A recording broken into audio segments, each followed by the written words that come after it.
Live from Minute Maid Park in Houston, Texas, Fox Sports Houston brings you Houston Astros baseball. Tonight, the Astros open a 10-game homestand. It's the first of 4 for them against the Los Angeles Dodgers. Good evening, everybody. Bill Brown and Jim Deshaies. The Astros returning home last night after a 4-2 road trip. And, J.D., they have won 13 of their last 17. Yeah, in a stretch of games where they played 19 games in 6 different cities, including a brief stop through Houston, and they played very well during that stretch, going 13-6. Now they face a Dodger team that is really struggling. And Ted Lilly will be on the mound. He's been an Astros arch nemesis over the years. Bud Norris makes his 7th start since returning from a midseason trip to the disabled list. And since early July, he has put up the kind of stats Astros fans have been looking for. A 3.79 ERA, over 3 strikeouts for every walk, and an opponent batting average of under 200. Tonight, he faces the Los Angeles Dodgers and Ted Lilly. And it's next on Fox Sports Houston. Houston Astros baseball on Fox Sports Houston is brought to you by your Texas Ford dealers. Ford is the best in Texas. And by Jack in the Box, where you can get anything on the menu any time of day.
Series in Los Angeles. Going back to last year, the Astros have dropped 4 straight to the Dodgers, but with Los Angeles coming in with 9 losses in its last 11 games, having major offensive woes, being shut out last night in San Diego for the 16th time this year, the Dodgers got blanked. That was a 4-0 Padre win.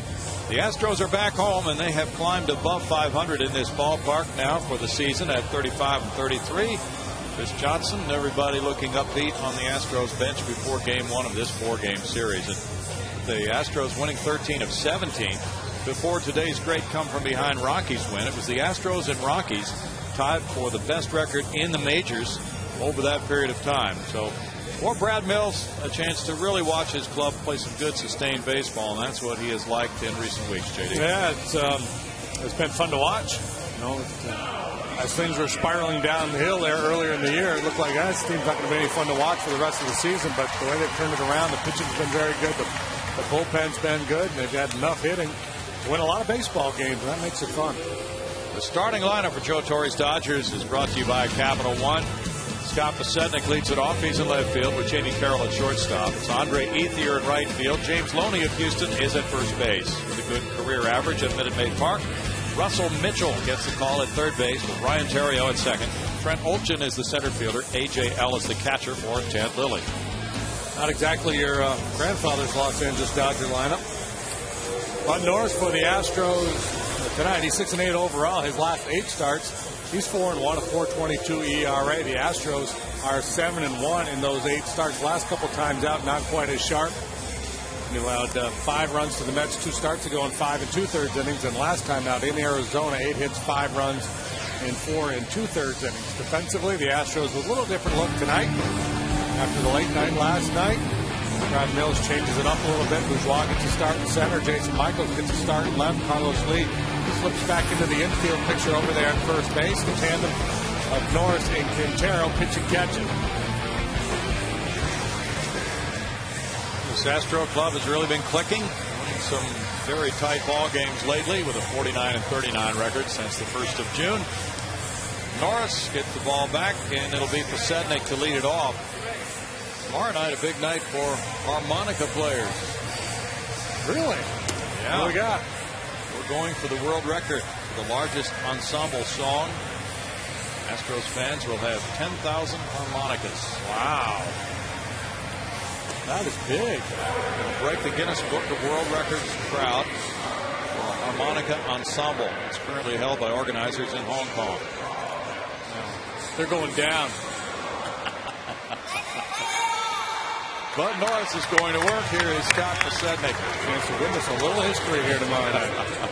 262 for Scott. Witness the Rosanna record. I don't know if it still is or not. The world's biggest chicken dance in Cincinnati a few years back. Okay. Oktoberfest right down there by Fountain Square. Pasetnik was traded by the Royals to this Dodger club and is at the top of the lineup tonight. Good base stealer. There is strike one to Scott. He is from West Texas. 34 years old. He was drafted by the Rangers in '94. Played for the White Sox last year. And you might remember him with Chicago in the '05 World Series against the Astros. He had a big home run off Brad Lidge in Game 2 to win it. 1 ball, 1 strike to the veteran. Hunter infielders pinching in. Norris throws ball 2, and it's 2 balls and a strike to Pasetnik. Pasetnik had a really nice series against the Astros in Kansas City in June with 5 hits, including a homer, and 5 runs batted in that series. Late on the fastball. There might be some slow bats here tonight after the late night both these clubs had. You figure advantage Astros because they got in a couple hours earlier than the Dodgers, but the Dodgers on the road, they don't have the distraction. No kids came in and jumped on the Dodgers in bed this morning. Pasetnik charges one to center field. Jason Bourgeois backing on it. And up for the catch. 1 down for Bud Norris. He is 0-1 in his career against the Dodgers. Losing that game at Los Angeles earlier this year, giving up 6 runs in 4 1/3 innings. Pasetnik hit that one pretty good, but he's going out there in a part of the yard where only the really big boys can go successfully.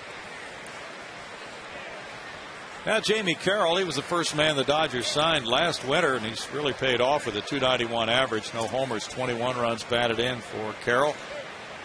Good fundamental player. Strike one to Jamie, playing shortstop instead of Rafael Furcal tonight. He can play the other infield positions as well.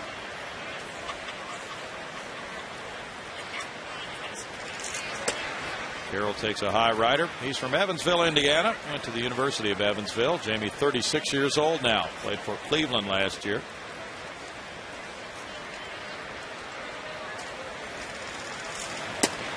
Norris missing, and the count goes to 2-1 for Bud, who has won 6 and lost 8 with a 5.34 ERA. Dodgers are 12th in runs scored with 590 this season. They've been a disappointing club. Dodger Stadium's a pitcher's ballpark. So understandable that they haven't put up big numbers offensively, but they expected to be better than this. Their pitching has not been as good as last year's team, a team that won 95 games and won the NL West. It's a full count on Carroll. Carroll had an 8-game hitting streak that was snapped on Monday.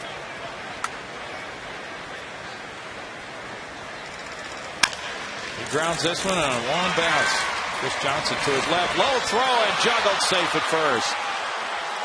And CJ will draw his 14th error of the year. 3 consecutive games now, an error charge to Chris Johnson. Back-to-back days in Chicago on very difficult plays. The ball went through the wickets on him yesterday. That was absolutely smoked, so you could have understood if that one had been ruled a base hit. This one clearly just a bad throw. He has a tendency to get under the ball and have the ball get away from him high. This time he spikes it, and Carlos can't bail him out.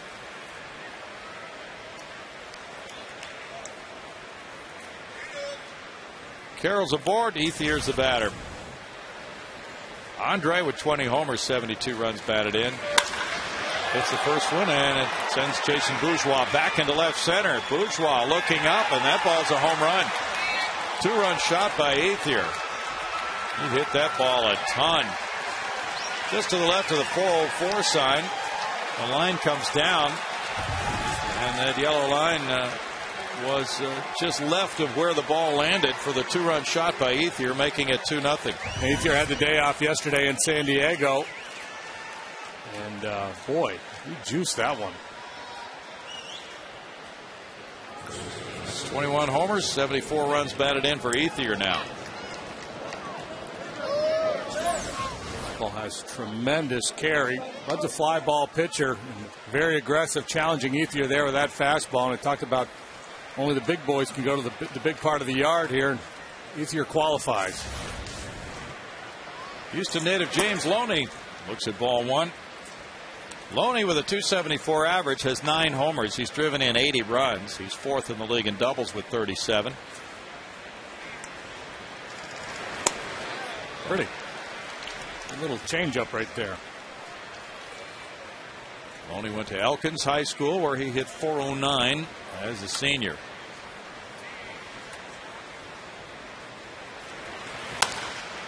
Fastball is in the air and going out of play. 1-2. We'll see Ethier swing. Just had a little slice on it, but obviously not enough for Bud's liking. Curls a little bit, maybe 2 or 3 feet to the left, and it's a double. Dodgers are next to last in the league in hitting home runs.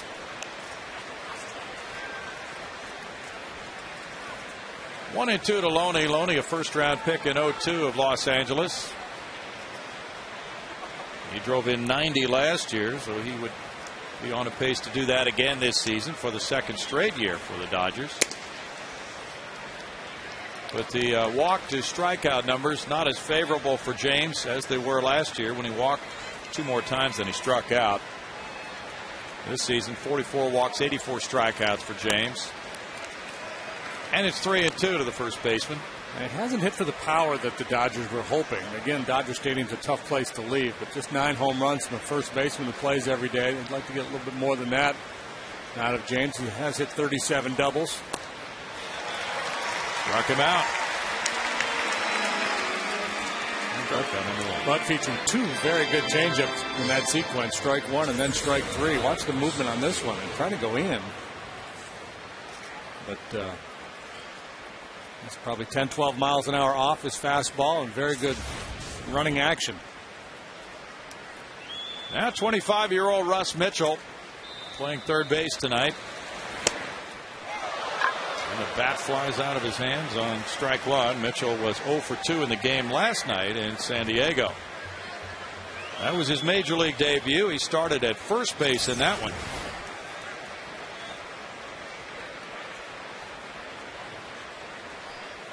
Mitchell's from Rome, Georgia. He was the third baseman on the All-PCL team.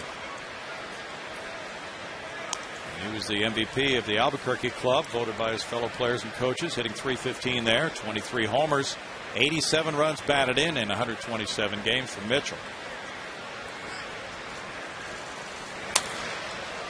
Foul ball back, 1-2.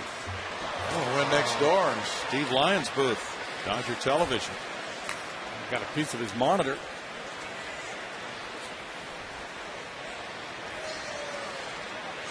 It's always a cause for great excitement up here.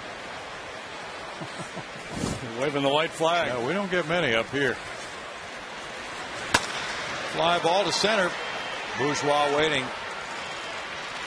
And the Dodgers fire out with 2 in the first inning on 1 hit with 1 error. It's Dodgers 2, Astros coming up.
A little bit different for Brad Mills tonight with Jason Bourgeois leading it off in center field. Jeff Keppinger at second base. Hunter Pence plays right field. Carlos Lee at first. Jason Michaels in left field tonight with Chris Johnson at third base. Tommy Manziel is the shortstop. Humberto Quintero doing the catching for Bud Norris. Theodore Roosevelt Lilly for the Dodgers tonight has been good since joining them at the trade deadline. 5-1, 3.18 ERA in 7 starts. He had 1 bad one against the Rockies 2 starts ago. Other than that, he's been very, very good. Jason Bourgeois leads it off for Houston. Jason has not been getting much playing time recently. First pitch from Lilly is strike 1 to him. He's at 243 with no homers, 3 runs batted in. Lilly will not blow you away with his fastball, but he can beat you with his fastball. Has a lot of deception in his delivery. This fly ball goes to right center. Ethier comes over. On a typical night, there'll be a lot of outfield work. When Ted Lilly's on the mound, we'll take a look at that team defensively now. Pacetic, Olchin, and Ethier cover the outfield for the Dodgers tonight. Mitchell, Carroll, Terrio, and Loney, and A.J. Ellis behind the plate. So a lot of new faces for L.A. And one very familiar one on the hill. Yeah. Great success for Lilly against the Astros in his career. Well, he and Terrio came to the Dodgers in a trade from the Cubs. Jeff Keppinger faces him next. Taking strike 1. Jeff at 288 with 5 homers, has 51 runs batted in. And Jeff had a good series in Chicago, 5 for 14, hit 360 on the road trip.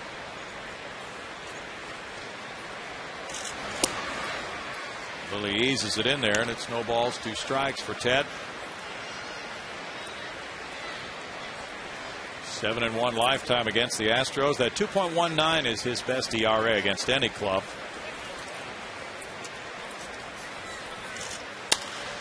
Up the right field line and foul. 2 starts this year against the Astros, both no decisions, but an ERA of 0.69, 1 run in 13 innings of work. Fastball, slider, changeup. We'll move that fastball, kind of cut it in on the hands of the right-hander. That's what he's doing here. You can see him nodding his head to his catcher. Let's get him in there. Broken bat liner to left, and Keppinger was quick enough to get the bat through and reach first base on the single. Our Jaguar key matchup is brought to you by the 2011 Jaguar XJ. Let's see this matchup. Hunter Pence versus Ted Lilly, 172. But Hunter has been a .330 hitter in the second half. Can he change those numbers against Lilly tonight? If he's ever going to do it, this should be the time, the way he's been swinging the bat, especially here at home. 289 overall, 23 bombs. And there's strike one to Hunter. Hunter hit his most recent homer last night to give him a 9-game hitting streak coming into this game. During the 9 games, he's been a .500 hitter with 12 runs batted in. Since August 1st, Hunter has a .683 slugging percentage against lefties. That's Ruthian. Yeah. This one in the air, right field line. Terrio takes a look out to Ethier. Terrio keeps coming. Ethier. Wow. It drops. Here's a throw to second, and they get a force play. Alertly, Terrio was able to pick it up and get the out at second on the pop fly by Pence. 4-6 force play. Now, it looked like it was going to be an easy play for Andre Ethier, and he backs off. I don't know if he couldn't find it, but that was an awfully difficult play for Terrio. He had the presence of mind to come up and make the play at second. That's a very difficult play for Keppinger, too, because if you drift too far off first base there and Ethier comes in and catches that ball, he's got an easy play on you to double you off. Yes. So there's just no way Keppinger can read that.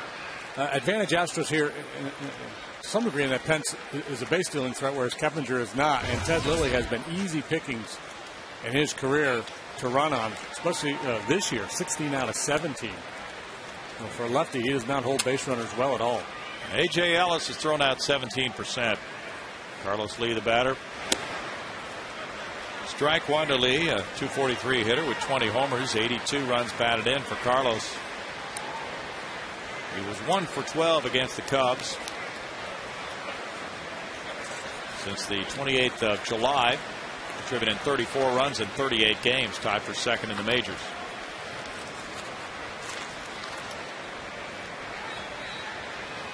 Pence is going. Ellis with the throw. It bounces. He's safe. 18th steal for Hunter Pence. So he's 2 steals away from joining the 2020 club.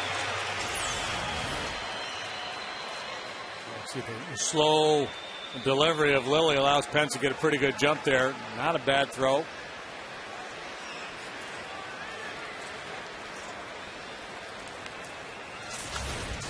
Count is 1-1.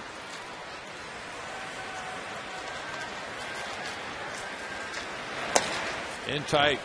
Well, nothing in the box score will indicate a misplay by the Dodgers there. But because that ball wasn't caught in the air, the Astros get a better base runner. And Pence able to steal the base, and it could prove significant if El Caballo can deliver. Jason Michaels on deck.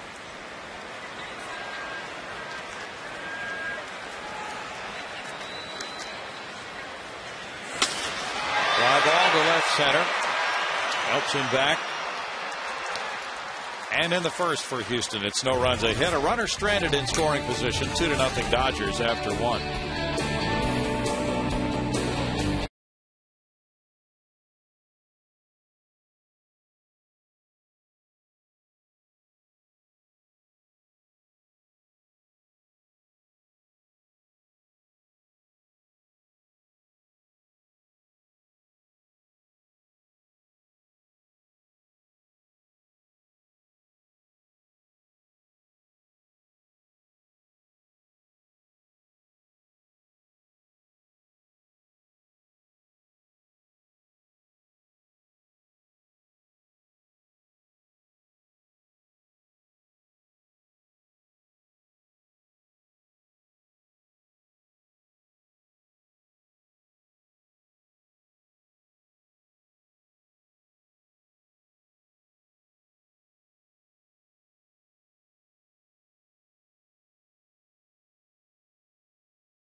the second inning. And baseball fans, Chevy is a proud sponsor of youth baseball programs throughout the state of Texas. And to learn more, just go to ChevyTexasBaseball.com. Guys, back up to you. Thank you, Bart. It is 2-0 Dodgers on the home run by Ethier in the first inning.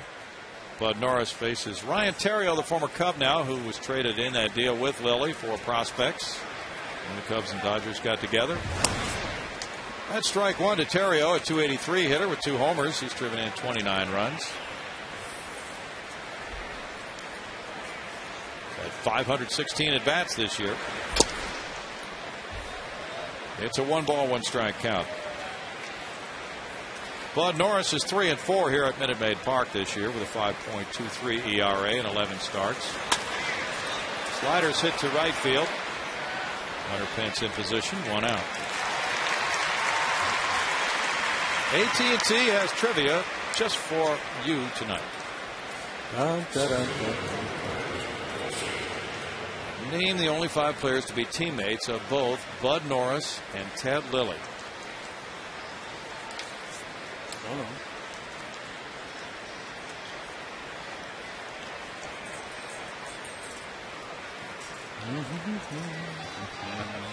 Trent Olson is the batter. He's bunting and it's 4 o'clock in the morning. We got to try to figure this out. Yeah, somehow. Killing me, man. There's Brad Ausmus. Good to have him back for his farewell tour of Minute Maid Park as a Dodger player. He wasn't a teammate of Bud's, was he? No. I don't think so. They're trying to throw us a herring. Herring, yes, he was. Red herring. A herringbone. Yeah, call up a couple of years ago. 0-2. We felt like the herringbone was in demand last night. It was chilly at Wrigley Field. .239 for Trent Olson with 3 homers and 4 runs batted in. And will he fit into the mix next year with the Dodgers? That's one thing they may be able to figure out by playing him a few times here in September. Trent's 27 years old. He's from Sydney, Australia. That one goes in the air to Jason Bourgeois' territory in right center field. 2 outs. Let's see. Ted Lilly played in Montreal in '99. So maybe Jeff Blum would have been a teammate there. He was in Toronto 04 through 06. So we can pick on our favorite Blue Jay.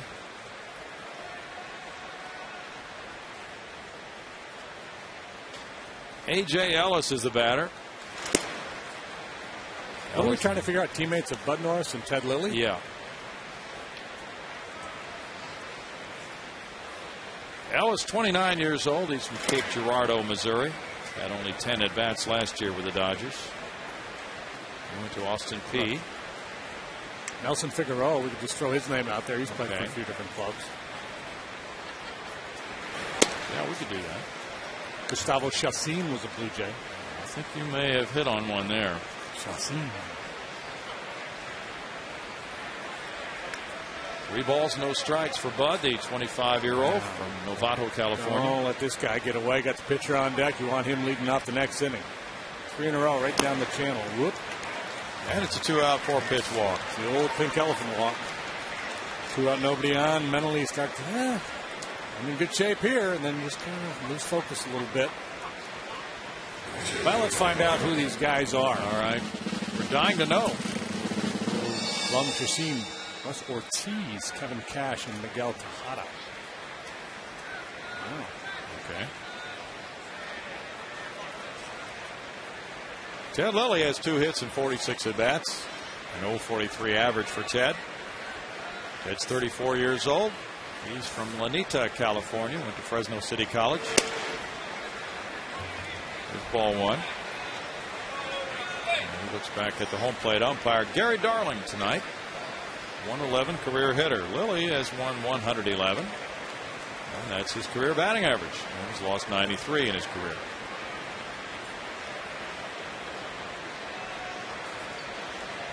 No relation to Bob Lilly, as far as I know. He was 1L, wasn't he? Yeah. LIL? No, he was 2. Was he LIL? Yeah. Well, maybe I'm wrong. Hall of Fame defensive tackle for the Dallas Cowboys. 1 ball and 1 strike. And they certainly are different in build, that's for sure. Ted was 12-9 last year with the Cubs. He joined them in 07. Good solid pitcher throughout his career. 111 wins against 93 losses, 4.18 ERA. You never think of him as one of the top guys in the league, but year in and year out, pretty solid major league starting pitcher.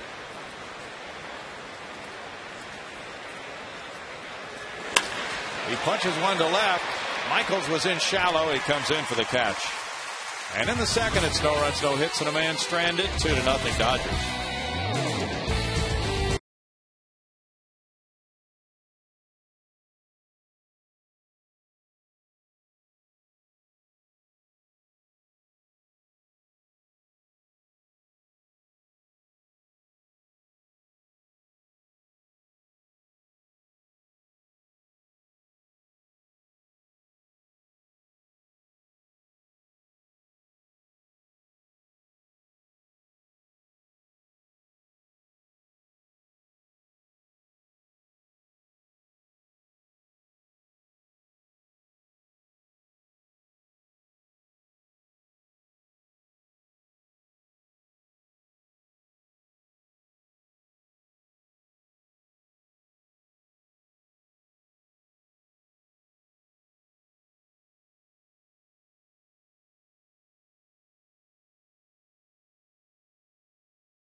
Homer from Andre Ethier to this 2-0 lead. Bottom of the second inning, we'll find Michaels, Johnson, and Manzella due up for the Astros.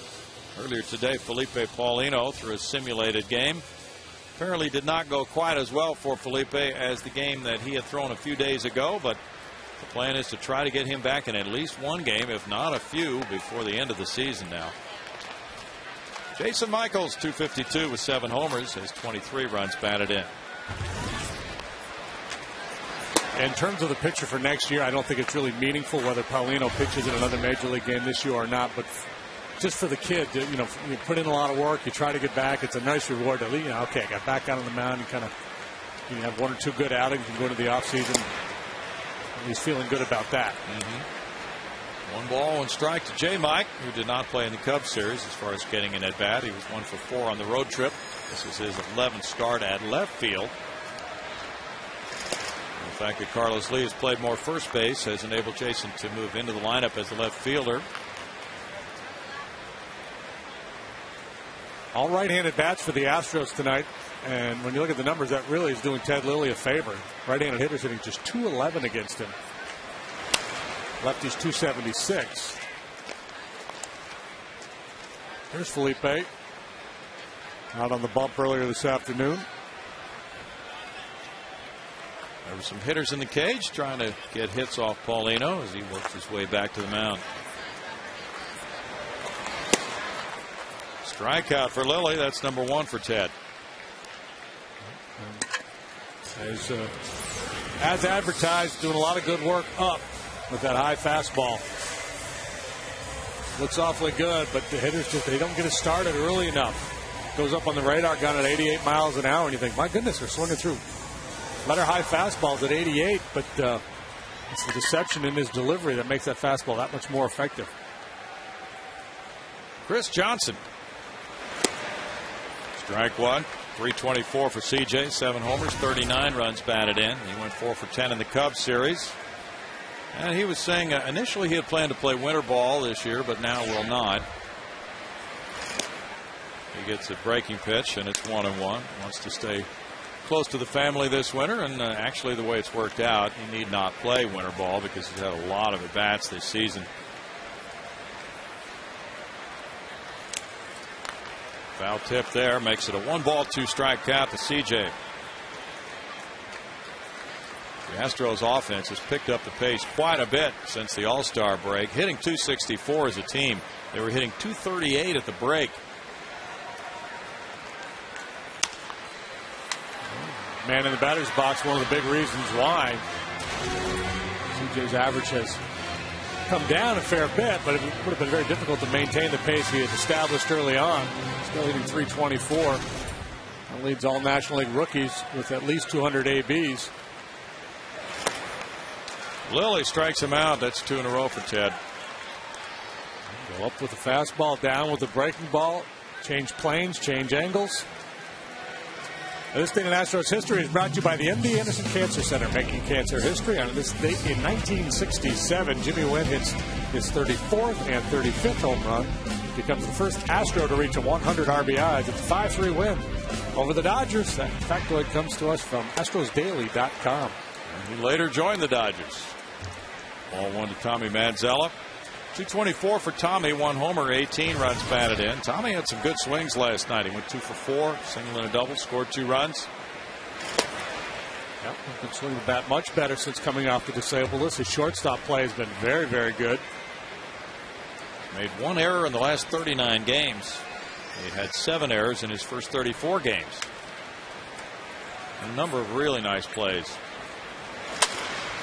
That's a liner, and it's caught by Loney. In the second, the Astros go in order, and Lilly and the Dodgers lead it 2-0 through 2.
The lowest averages for opponents' cleanup hitters. The Astros have held cleanup hitters to a .239 batting average against their pitchers. Well, that was clearly a point of emphasis for Brad Arnsberg to shut down the cleanup hitters. He implemented his anti-cleanup hitter program early in spring training. Yeah. Well, it's worked rather well then for Brad. Scott Besednik swings over the top of that pitch. I don't care what that 2-hole guy does, that 3-hole guy. I don't care if they all go 8 for 8, but we got to shut down that cleanup man. Besednik hit a fly ball to center leading off the game. Scott takes that pitch, and it's a 2-1 count to a guy who played for the Brewers for a while.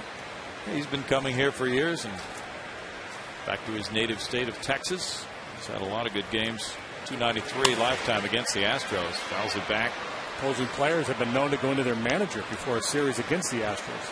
And Skip, please don't make me hit fourth against this club.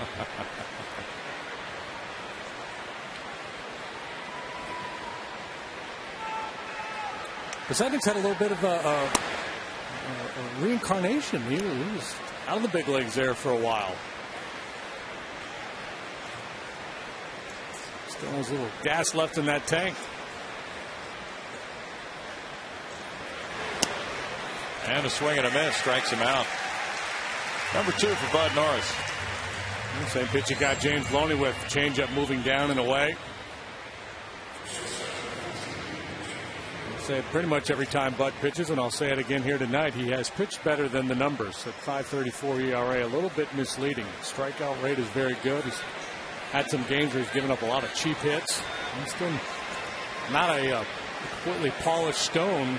He needs to become a little bit more consistent with his command of fastball and that changeup. Jamie Carroll looks at ball 1. Trying to come back for the Rockies today. They trailed the Reds 5-0 going to the bottom of the 4th. They wound up winning it 6-5. Yeah, they got the magic going now, boy. Chris Nelson stole home in the 8th as they scored 2. And Troy Tulowitzki hit a solo home run to tie it. And then Nelson stole home on a 1st and 3rd situation with Nick Massett on the mound. Well, the Dodgers have found themselves falling further and further behind. They're 11 games behind San Diego. Meanwhile, Colorado, by virtue of that come-from-behind win, starting the day 4.5 behind San Diego, will gain ground on the loser of the San Francisco at San Diego game later. 2-2, and the Padres and Giants have 7 meetings remaining, starting with the opener of a 4-game series tonight. They'll wind up the season against each other for 3. What was the movie Stir Crazy? Yeah. The big guy in the prison cell singing "Oh Danny Boy." That reminds me of that fella. Okay. Still 2 balls, 2 strikes.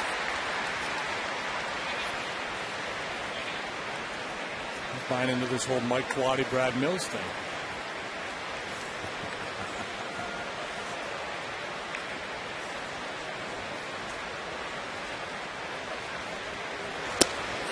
And a strike as Carroll is caught looking. Norris has 3 strikeouts tonight now.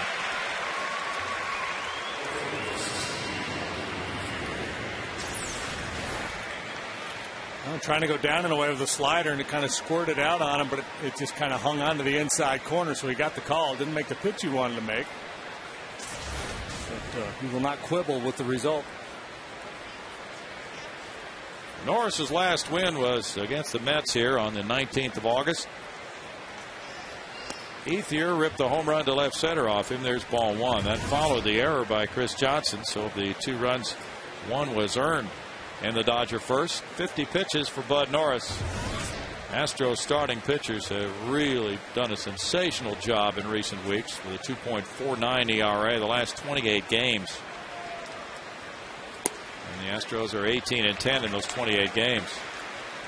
1 ball, 1 strike. Yeah, because of the work of the starting pitchers, they haven't had to climb out of many holes. You know, if they give up any runs, it's usually a singleton. Very rarely do they find themselves down 3 or 4 runs early. 2 balls and a strike. Here's Quintero with a pickup. And nobody on base. You can go ahead and try to pick it. You don't have to worry about blocking it. Well, Mike Matheny was the guy who was one of the best at blocking pitches in the dirt. He would just train himself to go ahead and block those low pitches even with nobody on base. Just to work on technique, I guess. Stay in those good habits. Ethier takes a 2-out walk. That's number 2 for Norris. 2 out, nobody on in the second when he walked Ellis. 2 out, nobody on here when he walked Ethier. This one much more understandable. Ethier just hit a pretty big home run off of him to left center field last time. Up much more dangerous hitter. Astros are 7-1 in Bud Norris's last 8 starts. Loney struck out in the first inning.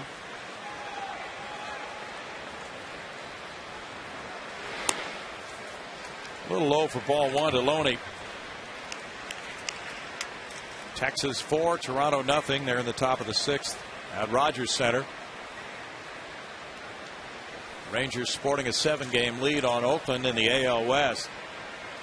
Trying to get Josh Hamilton back in that lineup, and Cliff Lee back on the mound. 1-1.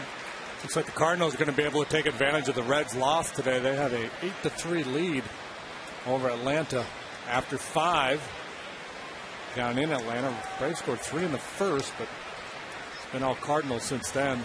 Wainwright and Jurgens, the starting pitchers in that game. Somebody on TV was saying that Wainwright had vowed after his last loss, which was his 4th in a row, not to lose again this year. He's back close to home. He's a Georgia native, former Brave, with the big 8-3 lead. And that was in jeopardy when he gave up the 3 spot in the first, but his boys rallied for him. Yeah. Well, the Cardinals could pull to within 5 if they win that one. Loney goes to a 1-ball, 2-strike count. Well, the Reds will be thrilled to get out of Colorado. They've lost 10 consecutive games there. Loney probably has that changeup in the back of his mind and laid on the Swifty. Loney's been a good contact hitter over the years.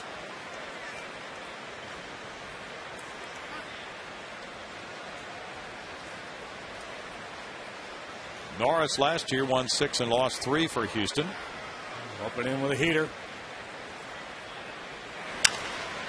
Make sure you get it in. You can run into trouble when you try to throw a high fastball in on a left-handed hitter and have it drift out over the plate, because Loney, even if he's late on that fastball, can get a cheapie into the Crawford boxes.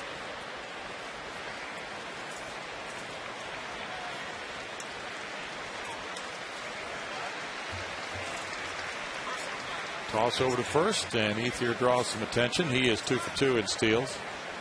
Dodgers are 7th in the league in stealing bases.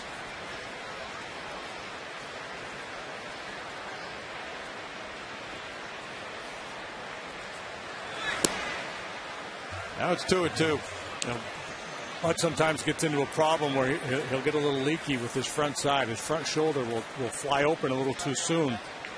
Brad Arnsberg, you know, the analogy he uses, he wants Bud to be more like a windmill as opposed to a helicopter. When you think about the way his arms rotate through the delivery.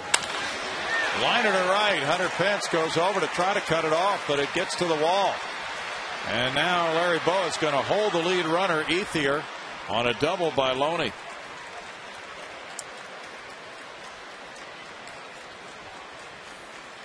That's Loney's 38th double. Well, this is what it's all about for Bud this year. Damage control. You know, he has walked too many guys, but the ability to pitch around walks would lower that ERA significantly. So it's 2 out, nobody on. He goes walk, double. They elevate another fastball. Loney gets to it.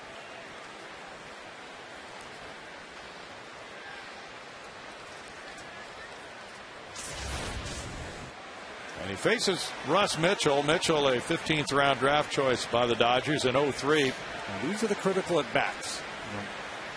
Brett Myers had very few situations he had to work out of yesterday because he was dominant. But typically in the course of a game, you're going to have 2 or 3 situations at least like this. That could be game breakers. So you got to kind of slow everything down and just pitch the baseball. Make your pitch. Don't get hyped up and try to overthrow. Nice. 1-1. Dodgers are on a 10-game road trip. They got swept in San Diego, scoring a total of 3 runs in that series. And they wind up in San Francisco on the end of the trip. Good stop there by Quintero as Ethier scrambles back. He throws to third. Could have been setting him up for pickoff number 7 of the year. Yeah, he makes throws nobody else would make. And it's pretty clever what he does here. Well, first of all, he should have blocked the ball, but beside the point now, but nobody else makes that throw. But he realizes the guy's got his back to him, and he's just kind of going easy back into the base.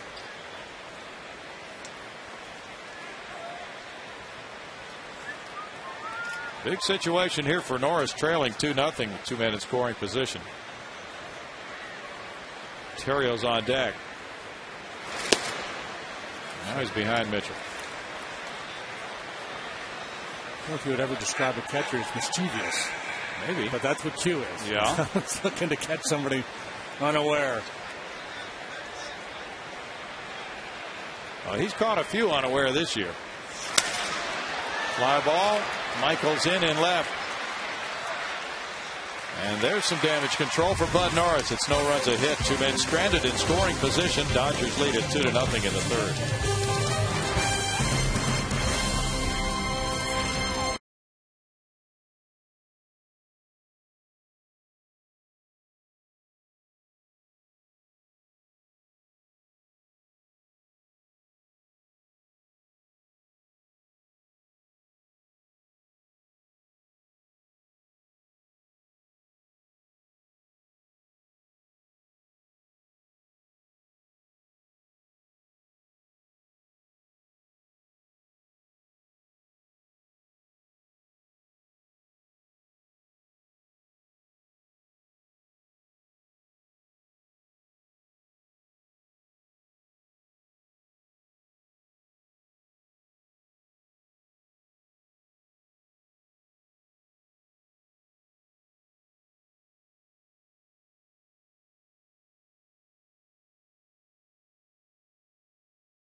And you know what? During the Astros road trip in Arizona and Chicago, you saved because the Astros scored. Thanks to all the runs they scored, you can now save $30 on field box seats, which are just $9 for this series against the Dodgers. Go to Astros.com/runs to take advantage of this great deal. $9 field box seats, guys. Wow. Tremendous pricing. What are they normally? Well, you're saving $30. So they're close to $40 regularly. So maybe 39? Maybe 39. Humberto Quintero leads it off. 2-0 Dodgers. Line shot left field. Going foul by about 3 feet. Strike 1 to Q. Q with a little surprise party. Normally tries to shoot the ball the other way. Nice day yesterday. He and Manzella doing some good work at the bottom of the order. Good play there. Q is hitting .117 against lefties. 7 hits in 60 at bats. 228 overall. 3 bombs. He's driven in 13. And chases that off speed pitch for an 0-2 count. The Astros 1 game in front of Milwaukee in 3rd place. The Brewers are off tonight. There are only 3 other games in the National League tonight. 2 in the American League. Lilly's low with that pitch, and it's a 1-ball 2-strike count for Ted. Lilly took a no-hitter to the 7th inning against the Astros in Milwaukee in 08. Wound up giving up 1 hit and no runs in 7. And Mark Loretta hit off Lilly. That was the Ike trip. Yeah, right that's after right. Zambrano threw his no-hitter. Sure was. September 15th of 08. Tap foul, or fair third baseline, and it does go foul. It was fair for a few feet, but Russ Mitchell waited for it to make a little left turn, and Humberto Quintero will come back with a 1-2 count. Now with Q flying down the line, we have to let this one roll foul. Can't gamble.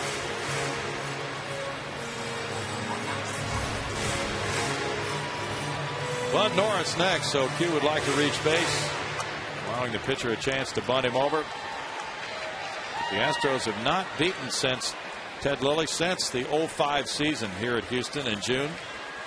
Ted Lilly's basically calling his own game. A lot of times before the pitch, he'll say something to the catcher. Fly ball to center.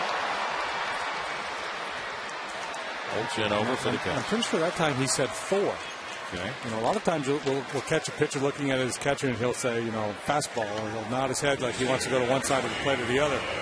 But they must have some kind of a, you know, numbered system, like, you know, one's a fastball, two's a curve, blah, blah, blah. So, he doesn't want to have to wait to go through a sequence of signs. He's not doing it every pitch, but on some pitches. Bud Norris at 162 has 6 hits and 37 at bats. 2 of those hits have been doubles for Bud. He looks at strike 1. Only 1 hit for the Astros, a single by Jeff Kappinger in the first.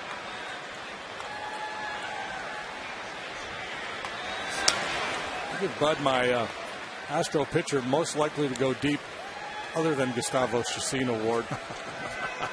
Maybe the highlight of the year, Chacin's home run. Yeah. First at bat in a decade. But that's got a chance when he steps up there. He looks at ball 1. It's 1-2.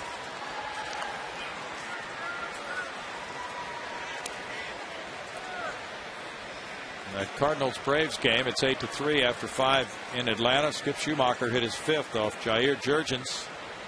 Albert Pujols is 37th. Colby Rasmus number 20. Derek Lee hit his 17th for the Braves. 2-2. So the Braves and Phillies are neck and neck now. Philadelphia with a half-game lead over Atlanta. They're even in the loss column. Phillies are off tonight. If the Braves rally to win, it's a dead heat. 3-2. They finish up in Atlanta, final weekend of the season. Talked about this yesterday. Philadelphia actually has 84 home games on their schedule this year.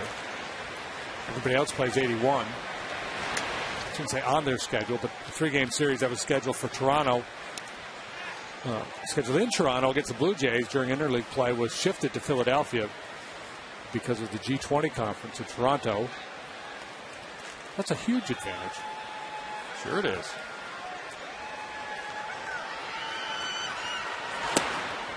Lilly walks him.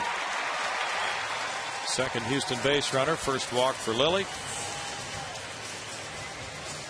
College football Saturday this week on Fox Sports Houston features quadruple header action. That's right, folks, quadruple header. Starts it off with the kickoff show at 10:30. Then it's Georgia Tech, Kansas, followed by Colorado Cal, Wyoming, Texas, Virginia, USC. A big day of college football Saturday on Fox Sports Houston. Got the pom-poms and the chicken wings, and lay down on the couch and just melt for 8 hours. Jason Bourgeois hit a fly ball to right earlier. There's strike 1 to Jason. Lilly has allowed the Astros a .205 batting average against him in 12 career starts. And so far, only a single through 2 1/3 for Lilly. Double play depth for Carroll and Terrio here. Bourgeois, tough man to double, steps out. In 7 starts at Minute Maid Park, Lilly's 4-1. His ERA in those games is 3.02.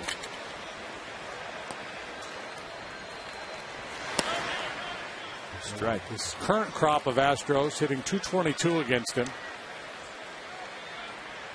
2 home runs in 162 at bats. One of the guys that have seen a fair bit of him, only Jeff Kappinger with decent numbers, kept 8 out of 30, .267 coming into play tonight. Norris is not being held on. Popped up foul. Loney comes over. Talk about Bud's pink elephant walk there with 2 outs and nobody on for Lilly to walk Norris. With 2-0 lead. Lilly has very good control. He's only walked 37 men all year. I haven't seen that hat, Brownie. No, have not seen that hat. I'll have to ask him where he got it.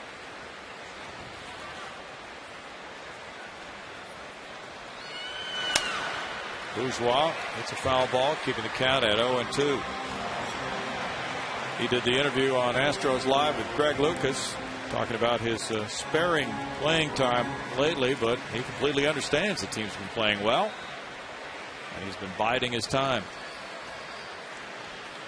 This is his 12th start with the Astros.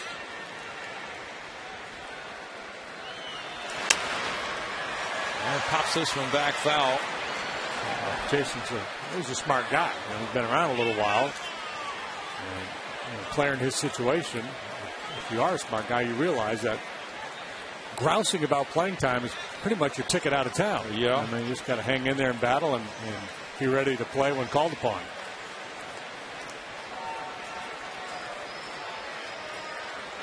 Kepinger's on deck. And Lilly gets a strikeout. 2 down. That's his 3rd K. He can tie a hitter in knots. Here comes a big looping curveball. Watch the late break. Whoop. It's a great complimentary pitch to all the high fastballs that he throws. Comes out of his hand on that same plane as that high fastball, and you get the bat started, and boom, dive bombs. Jeff Keppinger next. Bouncer, and Carroll backhands, throws to second for the force play. Terrio takes the throw, 6-4. No runs, no hits, and a man stranded after 3, 2-0 Dodgers.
Provided the runs. Join the Astros on Sunday, September 19th for this season's 2nd Faith and Family Night.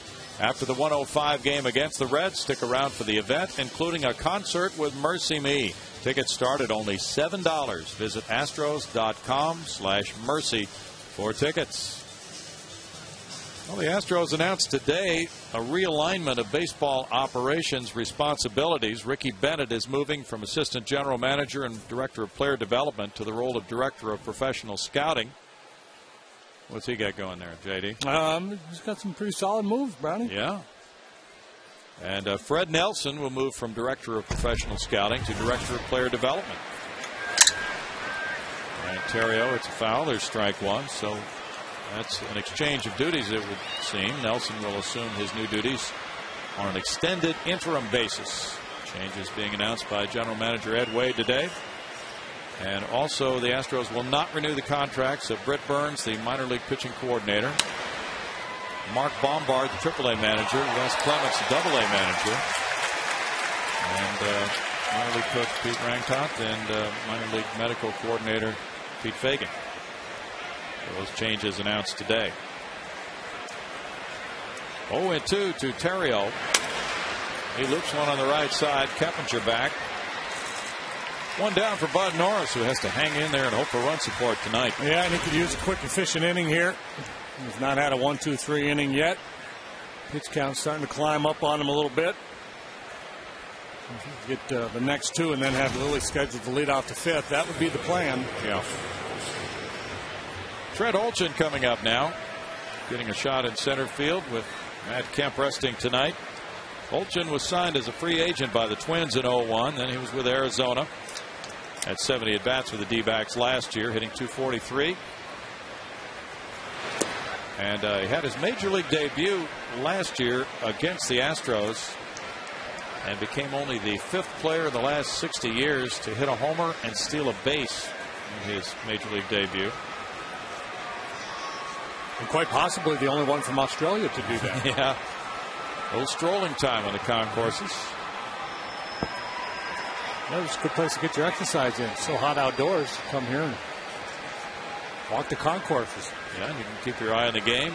Pretty good view throughout those concourses as you make your laps. Good movement there for Bud. And it's 1-1. And Trent Olchen, from what we hear, could be one of those free agents at the end of this season with the minor league time that he has. So the Dodgers probably feel compelled to take a look at him rather than decide, no, we're going to let him go, but we haven't seen him at all. 1 and 2. So he may fit into their plans based on what he's able to show them here in September. Wow, this is like when I was a kid. The French fry man is here.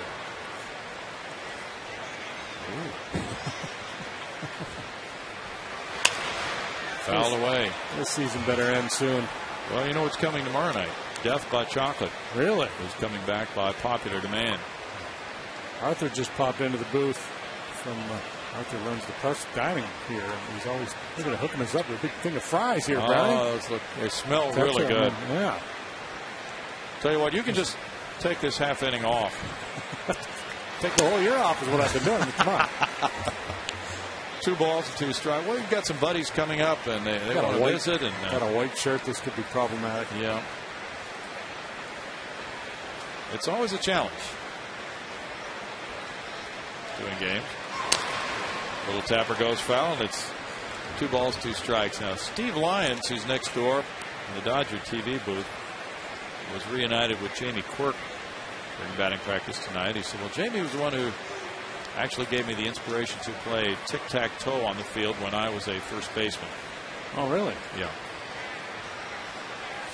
So Steve pioneered that trend. With the Red Sox, I believe.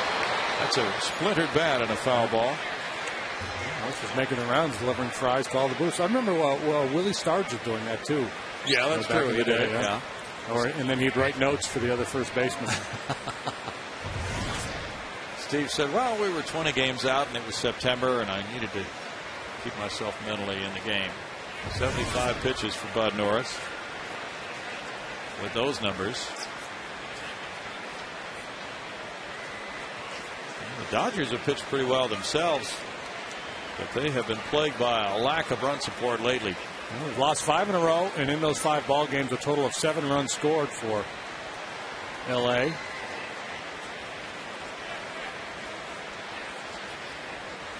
I found it interesting. I know this whole San Diego-L.A. rivalry. I was watching part of the game from San Diego yesterday and the day before, and at the end of the game, as the Padres are getting ready to close it out, the fans were chanting, "Beat L.A." I guess because there's a certain rhythm to that. But they got bigger fish to fry than beat L.A. I mean, beat Colorado, beat San Francisco, win the division. Never mind beat L.A. That's true. Let's not get diverted here. Swing and a miss and a strikeout. That's number 4 for Bud Norris. A.J. Ellis will be next. Terrell Vance was unable to attend the game tonight. There's that swing over the top of the breaking pitch because he's under the weather. But he is watching at home in Mauriceville. And we hope he's feeling a lot better. Ellis takes a look at ball 1. Dodgers have picked up Rod Barajas, and he's been productive when he's caught for them with 4 homers and 35 at bats. Ellis fouls it back. One ball, one strike. They have Ellis. They have Brad Ausmus also on the roster.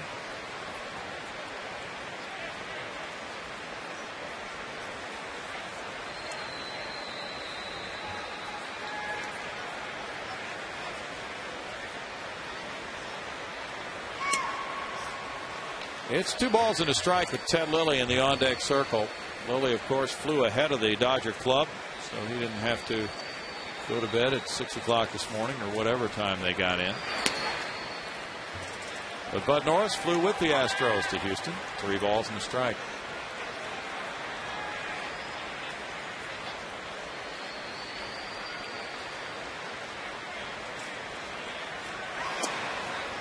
That's ball 4, and Ellis has walked for the second time tonight. Third time in a row, 2 out, nobody on, walk. I say time and time again, not all walks are created equal, but the 2 to Ellis really painful because they get Lilly to bat and turn that lineup over. Lilly hit a fly ball to shallow left. Jason Michaels remembers that, and he's shallow again now. Bourgeois has swung around toward left center for Lilly. Broken bat. Back to Norris. And once again, he gets Lilly to end the inning with no runs, no hits, and a man left. 2-0 Dodgers.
Shows you the highest slugging percentages since August 1st against left-handers. Hunter Pence at .683. Miguel Tejada has lit it up at .850 with San Diego.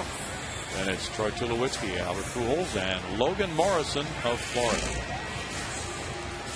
I think he's probably getting a lot of spotlights thrown at him, but that good work. Oh, you know it. Yeah, he's really helped that club. Hunter Pence on a 9-game hitting streak bounced into a force play in the first inning. Ted Lilly has held the Astros to 1 single by Jeff Keppinger through 3. He cuts that one in on him for strike 1.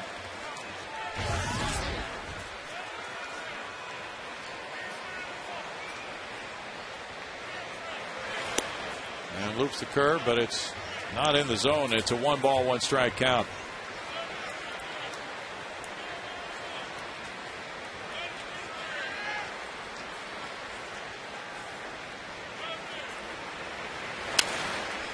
And foul back. It's 1-2. The Astros were hitting .238 as a team at the All-Star break. Since then, they've hit .264. They've averaged a respectable 4.4 runs per game. They have really stepped it up. And here's one of the guys who has. But Lilly gets him on strikes. That's number 4. We showed that matchup in our Jaguar key matchup, Lilly versus Pence. Hunter had not been able to do much against Ted Lilly, and it continues tonight so far. Breaking the ball towards that back foot. And again, just the ability to move the ball up and down and in and out.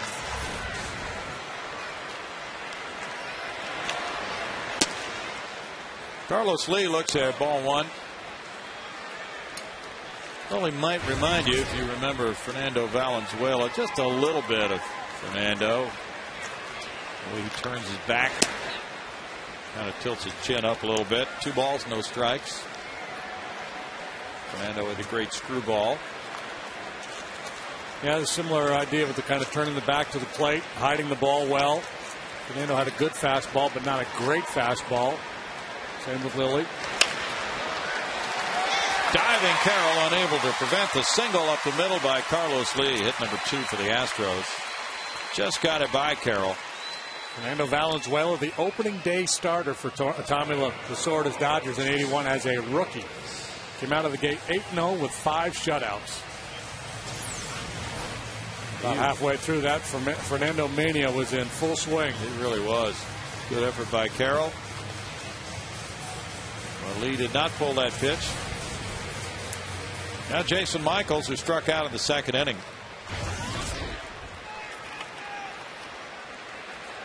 That opens up a little more room on the infield with Terrio and Carroll pinching in towards second base. Chris Johnson on deck. Fly ball left field. Pasednik back to the wall, leaping, it's off the wall. Carlos Lee heads for third. Dave Clark is going to hold him there on a double by Michaels. Pasednik went back, gave it his best shot, but Michaels winds up with double number 9. Finally, somebody able to get to the barrel of the bat on that Ted Lilly high fastball. Jason Michael got on top of that one, able to square it up and hit it with authority to left field.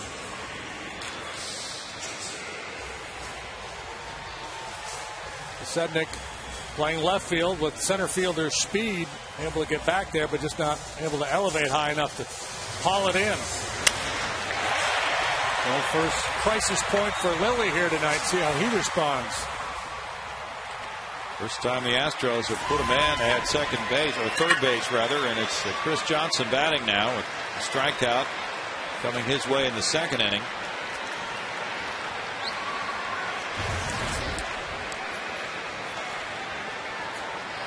Tommy Manziel's on deck.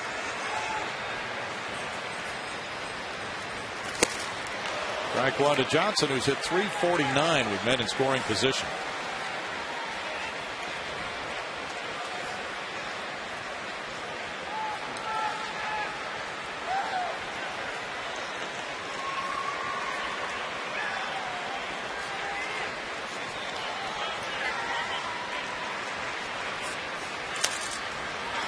Now Lilly's in front, 0-2.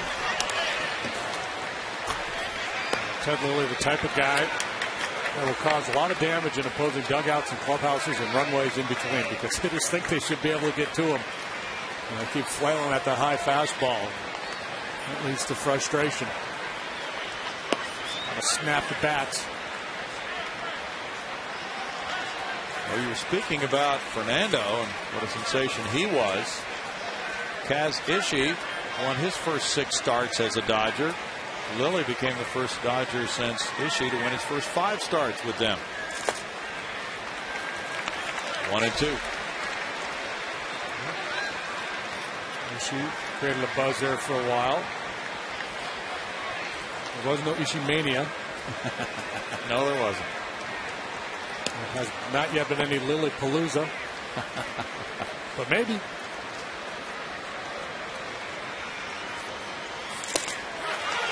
Strike to Johnson, and that is out number 2. 5 strikeouts for Lilly. The benefit of the doubt call there for Lilly. That fastball, according to Fox Track, a little bit off that inside corner, but again, a good pitch as he works up and away, up, and then comes down with the fastball.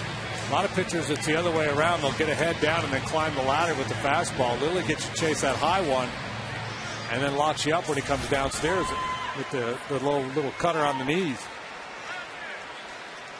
2 outs, 2 in scoring position for Manziel, who hit a soft liner to Loney at first. It's one of those at-bats. If you're CJ, you go up there and say, whatever you do, don't punch out. You got to put the ball in play. And Manzella with a chance to pick CJ up.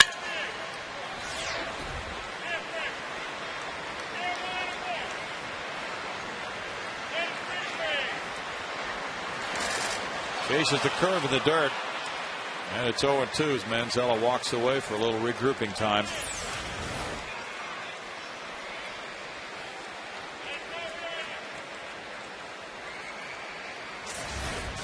Tommy's hit .218 with men in scoring position, hoping for a big swing coming up here with Quintero on deck. Lily's needed 58 pitches to go through 3 2/3.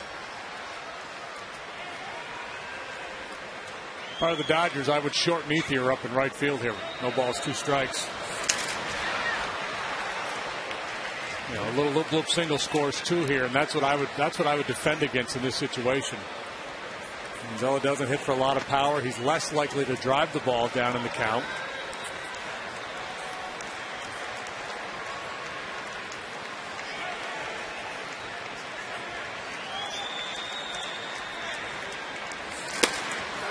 Strike 3 call. So Johnson and Manzella both taking strike 3 on Lilly to win the 4th inning and keep Lilly in the lead 2-0.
On Fox Sports Houston is brought to you by your Texas Ford dealers, by AT&T, by Comcast, by 5 Hour Energy, and by Gullo Ford and Gullo Toyota.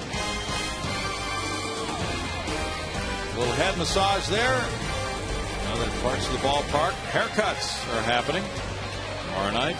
Harmonica music. And we'll be taught how to play a song on the harmonica tomorrow night. Stan Musial plays the harmonica. That's true. Maybe the most famous harmonica player in the country. Scott Posednik is 0 for 2, a fly ball and a strikeout for Posednik. Maybe I should qualify that as a non-musician harmonica player. Bob Dylan fans will start screaming at me. It was Johnny Paleo, I believe, was the famous harmonica player a long time ago on television. 2 balls, no strikes. Man, was he on like Lawrence Welk or something? Yeah, he was on one of those music shows. That's toward the gap in left center field. It gets by Jason Michael, rolls to the bullpen wall. Posednik is in with a stand-up double. That's his 6th. Astros with a big opportunity in the bottom of the 4th, could not cash in, and now the Dodgers with a leadoff double looking to pad their 2-0 lead. Look at the swing of Posednik. 6 doubles with the Dodgers, 14, including his time in Kansas City for Pasednik.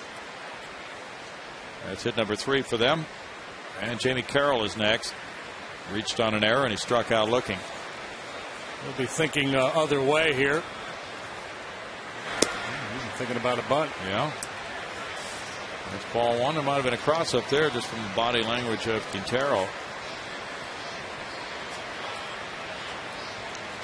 With the runner at second now, longer series of signs. They discuss the situation. Texas 4, Toronto 2, bottom of the 8th inning in Toronto. Number 44 for Jose Bautista. Yeah, I'm guessing Hugh got crossed up there by the way he caught that ball and then the body language afterward.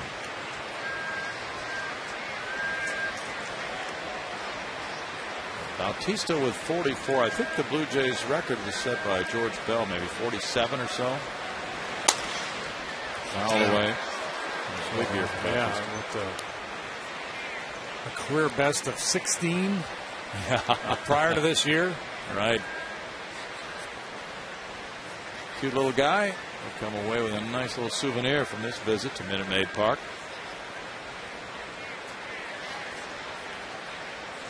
Got his baseball overalls on. Pickoff play at second. Manzella to the base. Sednick back in head first.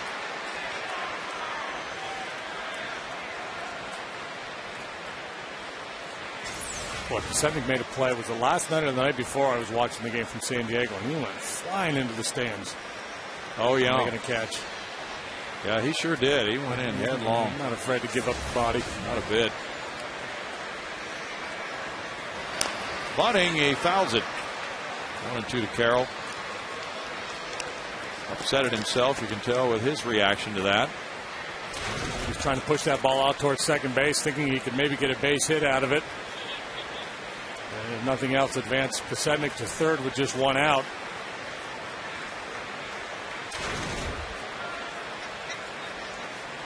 Carroll, one of those guys who plays the small game really well, and you can just tell he expected to get that bunt down. That's a strike. Carroll caught looking, and Bud Norris gets number 5. Well, Carroll really unhappy with himself. He walks slowly back to the dugout, and Ethier will be next. That fastball is right there, too.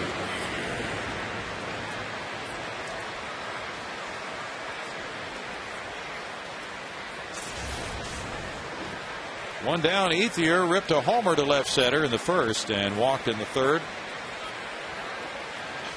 Andre drafted by Oakland in 03, traded for Milton Bradley in 05. Arizona Stater. Ball 1.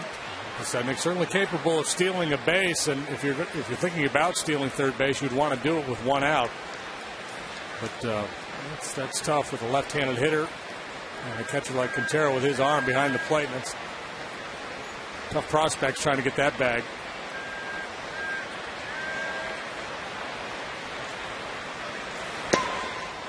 It's 2-0 to Ethier. Ethier says people always ask him what nationality he is, and he says it's tough to figure out. His mother's of Mexican Hispanic descent, his dad French Canadian and Cherokee Indian. Wow, what's he come up with? It says just a Cobb salad. It's a tough look to get a grip on. He doesn't really know. 3-0. They don't have any, like the Tiger Woods, they call him the Cablinasian. Do they have, is there something for Andre? I don't know. Well, he hit 31 homers last year, drove in 106. A Mexican Indian? Maybe so. Good quality pitch makes it 3-1 for Bud Norris. Bud coming up through the Astros system, which has one team in the playoffs this year. Tri-City Valley Cats lost to Batavia. They're tied 1-1. And they're in the rubber match tonight in Batavia.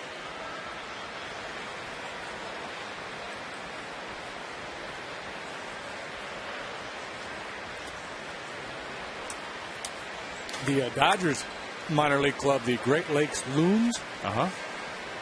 They got beat last night by the Wayne Tin Caps. Tin cap. Yeah. What's a tin cap? I have no Besides idea. just, a tin cap. I've never heard it.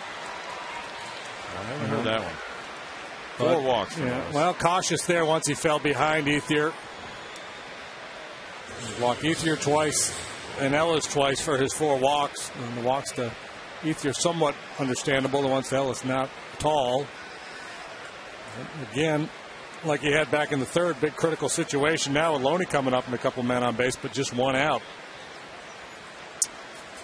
Folks, country music stars Blake Shelton and Montgomery Gentry are coming to Conroe on October 2nd and 3rd. It's the Toyota Texas Bass Classic. Buy your tickets now for only $15 per day at HEB and Academy stores. So October 2nd and 3rd, we'll be catching some bass out there on Lake Conroe and listening to some good tunes.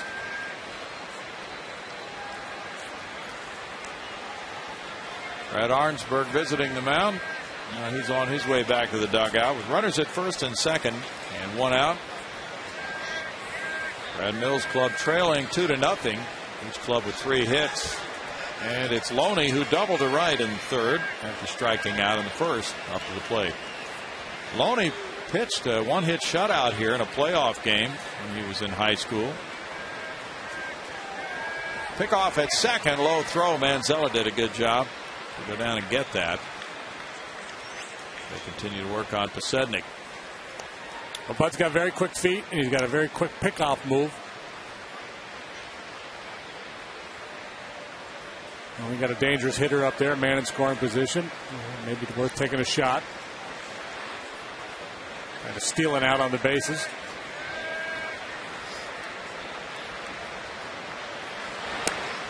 Loney looks at ball 1. Not only was Loney a very good hitter at Elkins, 5.09 as a senior, but he went 9-1 with a 1.80 ERA as a pitcher that year. He struck out 106 in 54 innings. His team was number 1 in the nation, 30-1. Wow, he had that base stolen. Yes, he did. Posednik was flying toward 3rd, went in head first. Now he's asking foul, and it was fouled by Loney. We talked about the chances that he might try to steal 3rd base here with 1 out.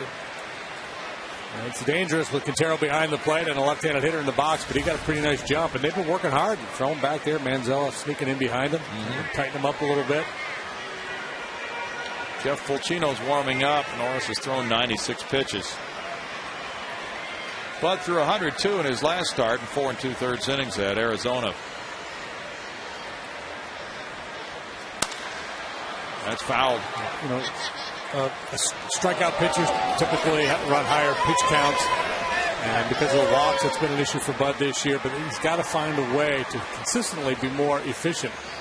Allow him to stay in games longer and save the bullpen. I think that would be the key for him going forward, because you talk about Bud having top of the rotation stuff. Well, top of the rotation guys, you want them out there in the 7th and 8th inning with that good stuff. But if you're up around 125 pitches in the modern game, they're not going to keep you in there.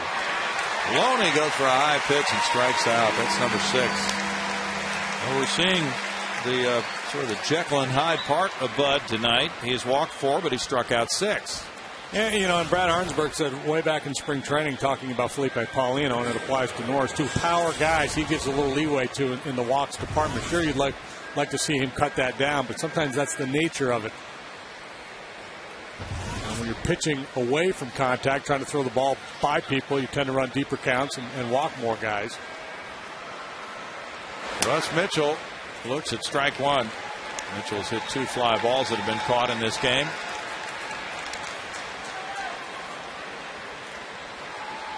Mitchell was a Double-A Chattanooga last year and significantly improved his numbers at Triple-A Albuquerque this season to get this September call-up.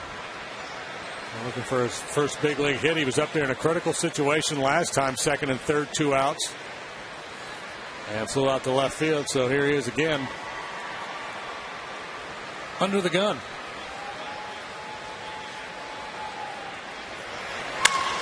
This fly ball goes to center and deep. Bourgeois running back to that spot, now turning, and that's the 3rd out. Norris escaping trouble here in the 5th inning, leadoff double, and it's no runs a hit, 2 men stranded. It's 2-0 Dodgers.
for the 2-run first inning long ball by Andre Ethier. Now Ted Lilly has protected that lead. He had runners at second and third and 1 out in the 4th.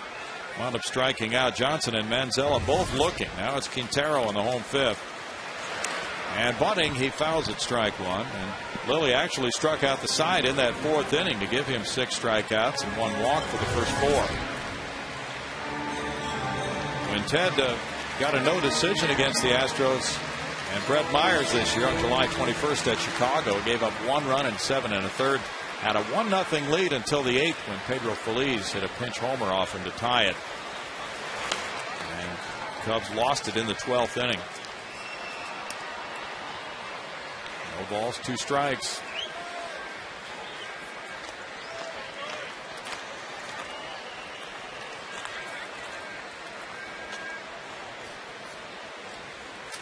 Norris is on deck. It's 1-2. Chino had been throwing in the bullpen. That fastball right there is a good example too of the deception of Ted Lilly because of the slow windup. It's kind of slow. Yeah. And he turns and then boom, he kind of zips it on you. He really does. Brings that upper body around. Tough to pick up, as you said earlier.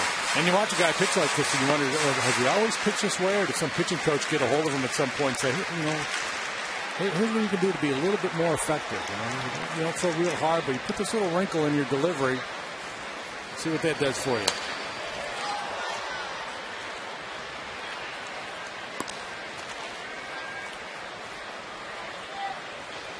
Just wondering about his contract status. Let's see. He should be a free agent after this year. Signed a 4-year deal prior to 2007 with the Cubs.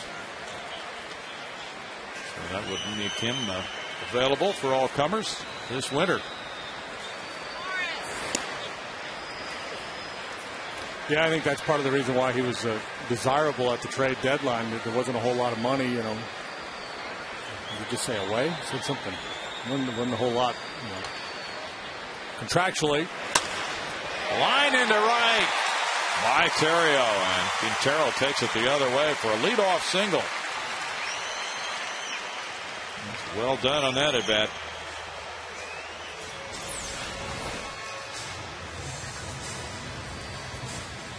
So we talked a little bit about Fernando, and of course, anytime you see a pitcher turn his back like that, you think of Louis Tion. Yeah.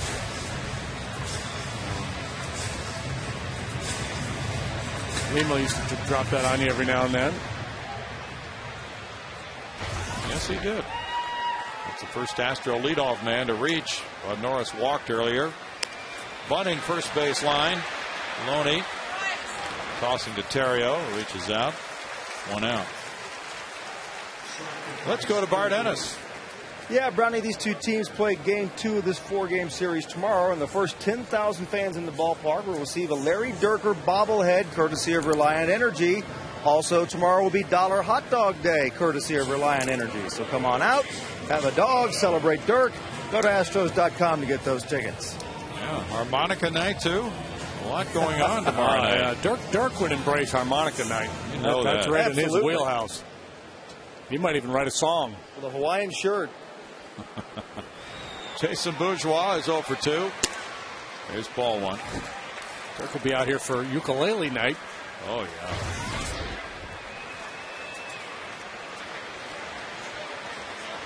Chappinger on deck as the Astros try to whittle away at Lilly. Dodgers leading 2-0. They've been out hit by the Astros now 4-3. Lilly comes inside and it's 2-0.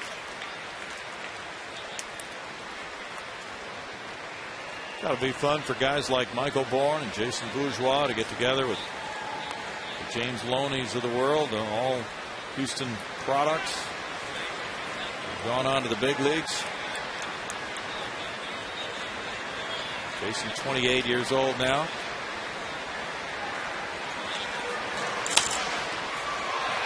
Foul ball out of play for Loney. Jason's father John worked in the ticket office at the Astrodome.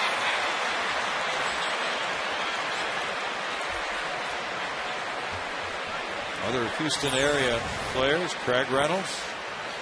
Oh, my. They went flying. He tried to catch it in his popcorn. Yeah, it looked like it. Yeah. Greg grew up in this area. 3 balls, no strikes. Played for the Astros. Joe Pittman, Steve Henderson. 3-1 to Bourgeois now. Matt Albers.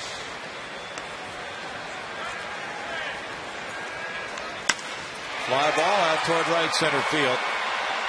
Olchin over, makes the catch, and no tag in advance by Q. That's the second out. Olchin played it pretty well, and now it's Keppinger. Speaking of Houston area players, I see where Troy Patton just got called up for the Baltimore Orioles. Saw that. He's had a rough ride. And Albers has had a pretty good scoreless inning streak in the bullpen for the Orioles. Keppinger singled to left, and he bounced into a force play. Texas has knocked off Toronto at Rogers Center 4-2. Colby Lewis won that one. He's 10-12. Neftali Feliz got his 35th save. Strike to Keppinger.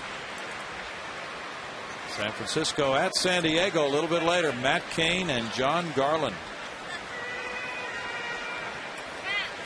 Well, the over-under in that one's probably 4 runs. One hopper. Carroll gets in front of it and throws out Keppinger. No runs ahead. A man left after 5. It's 2-0 Dodgers. Clean up aisle 7. Clean up aisle.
Cam showing you a drive to left center after an error. Andre Ethier takes it out with that opposite field stroke. It hits just to the right of that yellow line, which makes it a homer. The Coors Light Freeze Cam brought to you by the Frost Brewed Coors Light. That's number 21 for Ethier. That swing has provided the only run so far through 5 innings. Gustavo Chacin is warming up with Bud Norris working the 6th inning now. Ethier drove in those 2. Now it's Terrio, Olchin, and Ellis due up. Bud sitting right at 100 pitches. Well, this in all likelihood will be his final inning.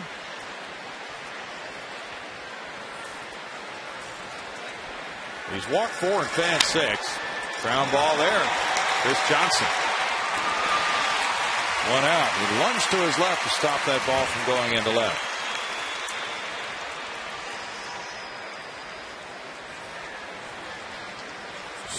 You know, you were talking about Fernando Valenzuela earlier, and just down through the years, all the tremendous well-pitched games between Astros and Dodgers. Oh, it's been delightful for fans of pitching and low-scoring games to watch. Beginning back in '62 when these 2 teams first squared off. This is wasn't Astros, but this is the anniversary of Sandy Koufax's 4th no-hitter, a perfect game on this date in '65, a game that featured one hit total. Dodgers beat the Cubs 1-0. Foul ball makes it 0-2. Bob Hendley, I believe, the opposing pitcher for the Cubs. That's right. Talk about a hang with him. My goodness. Well, way back in the 60s, it might have been Larry Dierker against Sandy Koufax. Don Drysdale against Ron Wilson or somebody like that. There have been so many tremendous matchups. And talking with Nolan Ryan, Art Howe, some of those guys about the Dodgers and the respect that they generated, the Astros realized that when they played the Dodgers, whether it's in the final 3 games of the 1980 season, needing 1 win to go to the playoffs, or when it was, they were the team to beat many of those years.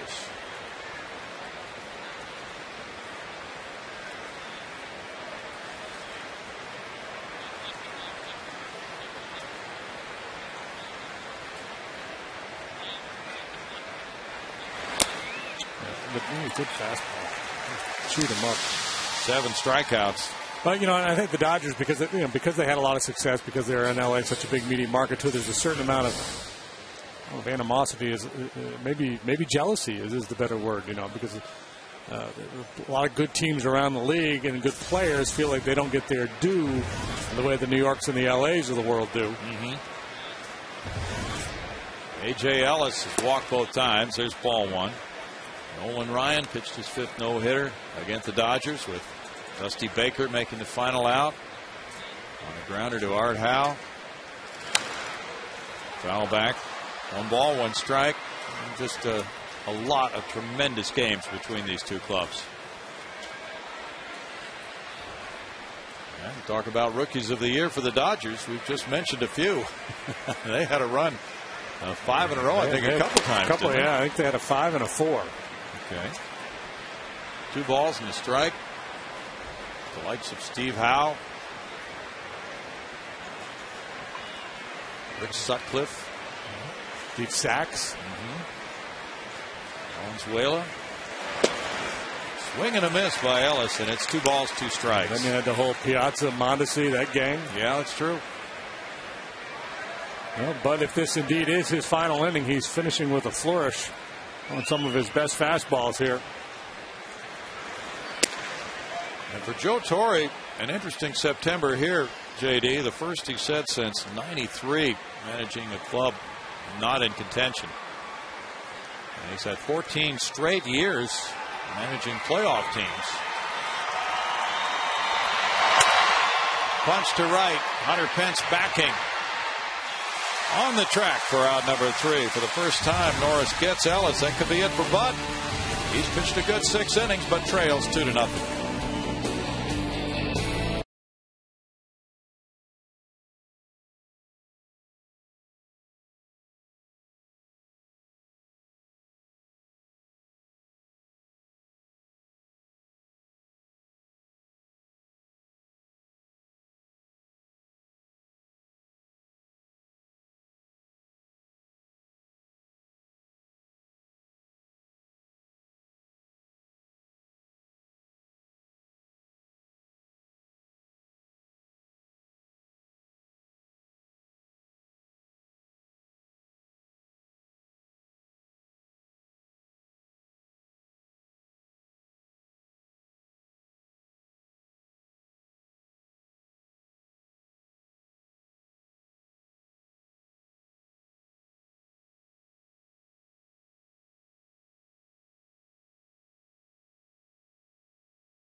going to the bottom of the 6th inning now.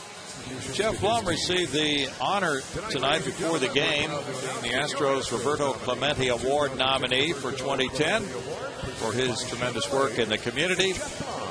And he has the opportunity to select a charity for which a donation is made on his behalf by Chevrolet. He has selected the March of Dimes Houston chapter. One of 30 club nominees eligible to win the 2010 Roberto Clemente Award. Fans can cast their votes for Jeff at www.chevy.com/Clemente. Hunter Pence takes strike one. He's 0 for 2. Fan voting and a special selection committee will select a winner and announce their choice at the World Series.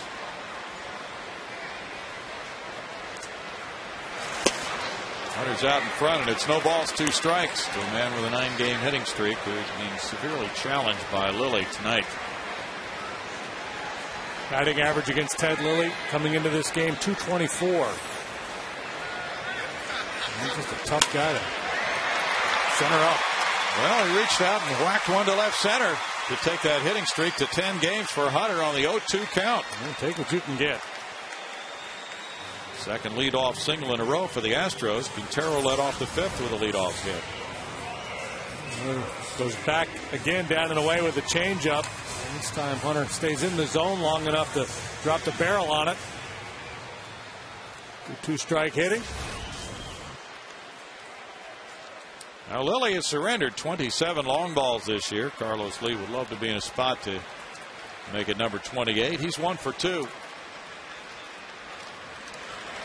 He's one of the extreme fly ball pitchers in the game. He gets way more outs in the air than he does on the ground.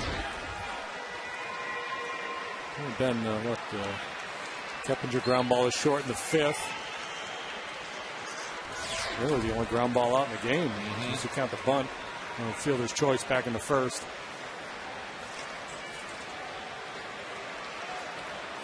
No, that was on the pop fly. Yeah, Keppinger grounded into a force play in the 3rd also. 1-0 for Carlos. Jason Michaels on deck. Both these guys got hits off Lilly last time around. He's gotten 5 in the air, 4 on the ground, 6 strikeouts. And sails high, and it's 2-0 to El Caballo. 2 of the 4 on the ground. One was a pop up to left field, to right field. Oh, that's the man right. was thrown out at second. The other one was a bunt. That's right. Well, for the Padres, who are about to get underway at home against the Giants, they've won 9 of 11 against San Francisco. Giants have the best record in the NL since July 5th. They've cut 5.5 games off the Padre lead. That'll be fun to watch tonight. Foul back over the screen. It's a 2-ball, 1-strike count. Well, it was huge for the Padres to get things turned around against the Dodgers before the Giants came to town, because the Giants had all the momentum and Padres had to be gripping just a little bit.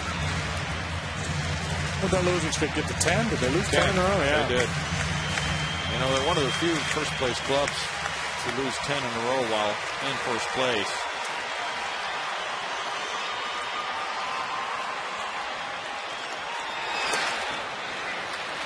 Usually that's why they're in first. They have stayed away from prolonged losing streaks. 3-1. Their starting pitching is so good, you would think they would be immune to a long losing streak. Yeah. Big pitch coming here. Carlos with a 3-1 offering. And it's ball 4. So now Lilly has the first 2 men reaching and faces Michaels, who doubled off him in the 4th. Second walk for Lilly. Middle of the order getting their 3rd look at Lilly here. Jason can take advantage. I mean, Hunter went down and got a good pitch.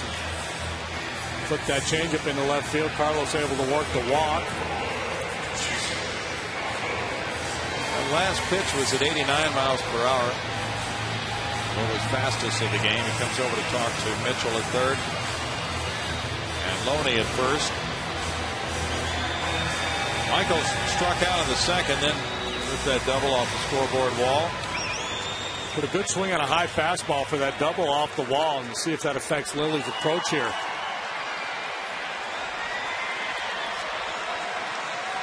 Chris Johnson's on deck.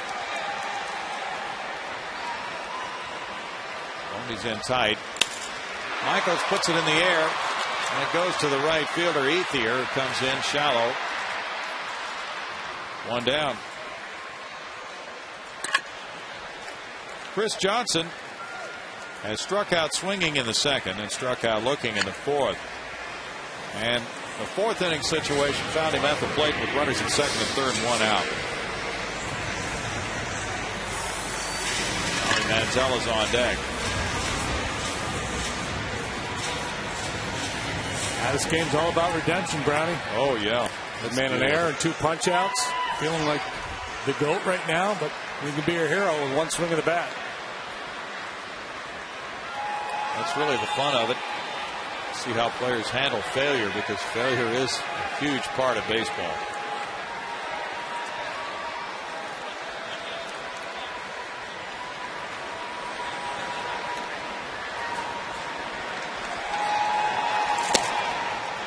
Strike one to Chris.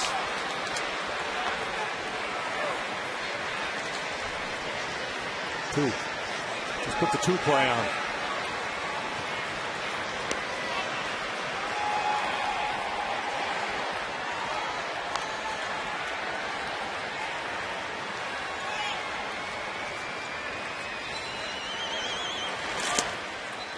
CJ takes it. It's 1-1. Probably what he's doing. I haven't been paying that close attention to when he's doing this, but it may be what he's doing with the man on second base. He's just telling what sign they're going to go with and changing it, frequently. Okay. So 3 would be the third sign. Yeah. I mean, just a guess.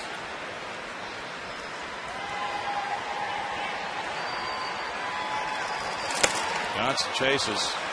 Those signs, you can make them as simple or as complex as you want. Well, we used to just do, first sign after 2 or second sign, but other guys do. If I'm ahead in the count, it's going to be the third sign. If I'm behind in the count, it's the first sign. It was based on odds or even innings. I mean, you can get really complicated.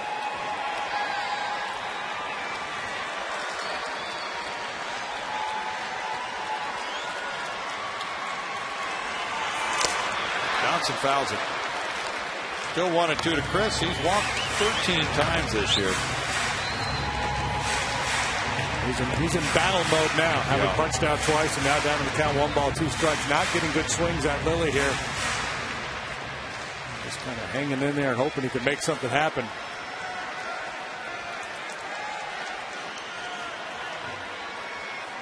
Hope that Lilly makes a mistake and you can take advantage of it.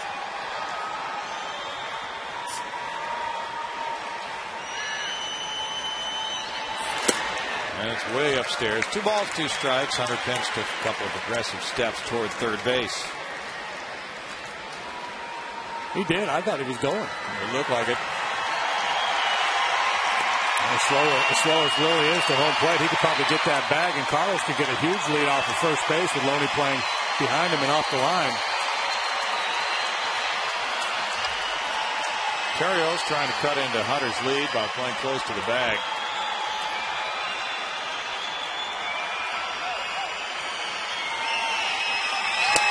In tight. 3-2 now. That's where they got him last time. Look at that inside corner call last time for strike 3 on CJ. This time that ball a little bit further in. Lilly walked Bud Norris on a 3-2 count in the third. This is his second 3-2 of the night.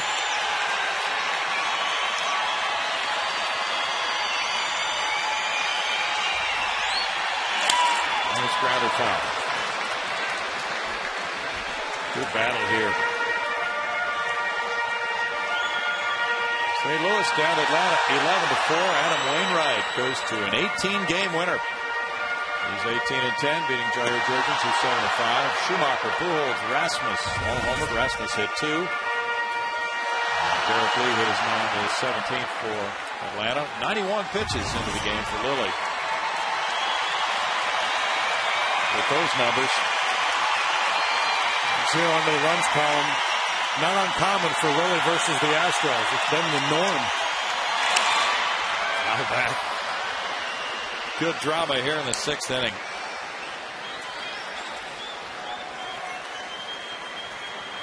This will be the 9th pitch Chris Johnson has seen in this at bat. Lilly took a no-hitter into the 9th inning, June 13th. Juan Pierre broke that up with a leadoff single.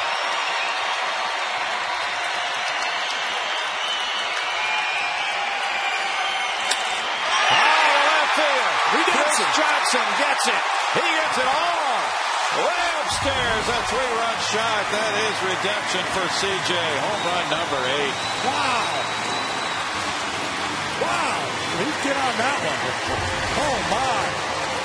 The train is going to roll right over it. He's up on the train tracks as he gives the Astros a 3-2 lead. Home run number 8, 42 runs batted in. Wow, and again, we had a shot at Lily. Maybe CJ was peeking. He said, you can see him looking at Ellis and said fastball. And where he's been able to tie up a lot of hitters with the fastball up, that one down in the happy zone. Watch where this one is. Just above the knees, kind of mid-thigh. Easier to get to than that high cutter in on the hands. There's strike one to Tommy Manzella. What a tremendous at-bat for Chris Johnson. 3-run bomb gives the Astros the lead, 3-2. Ronald Belisario's warming up for the Dodgers now. That was theater. Yeah, we're behind in the count, and we're talking about, well, he just wants to battle here and put something in play and not punch out after striking out twice, and he ends up hitting a massive home run. Bouncer back to Lilly. Goes out Manzella. 2 outs. Wow. Hey, let's take a look at that bat. Chris Johnson, what a battle. What in that bat. We'll take a look pitch by pitch. This is like the War and Peace of pitch by pitch. Fastball, curveball away. And then couldn't check it. So he's battling back from this 1-2 count. And Lilly makes a series of pretty good pitches. Trying to get him chased way out there. Just misses inside. And a slider. He stayed high. Didn't want to throw him an off-speed pitch. I thought he might try a changeup after all that hard stuff. But came back one more time with the fastball, and you know what happened to that one. Very meaningful home run. Quintero chases that one. Q is 1 for 2. It's 1-1 to him now. This is how it ended. Look at the reaction. That had to feel awfully good coming off the bat. No doubt about it. 6th game in which the Astros have homered now in a row. Quintero has a 1-2 count, and they have not hit many homers. That's their 94th of the year. They're last in the league, but lately they've hit them. They've been similar to the one Chris just hit. They've either been in the 6th inning on, giving them the lead, or making it really close. So they've really picked some great spots for the long balls. Now Bud Norris on the right side of this decision. Chance to pick up a W. That's out into center field. A hanging breaking pitch loops into center for a single for Quintero. He has a 2 for 3 night going. And we'll get a pinch hitter now for Norris. Matt Downs. And we'll see if Lilly stays in or whether it's Belisario. Well, Rick Honeycutt's pitching coach is going to come out and talk to Lilly. Bud Norris was able to stay in that game quite well. He had runners at 1st and 2nd in the 5th inning and 1 out. Struck out Loney, got Mitchell. Then he had a 1-2-3 6th. So for the night, Bud in 6 innings, allowing only 3 hits and 2 runs. One of them earned. He walked 4 and he struck out 7. And could be a winner for the first time since August 19th when he beat the Mets here 3-2. Bud's last couple of wins have been 3-2 at home.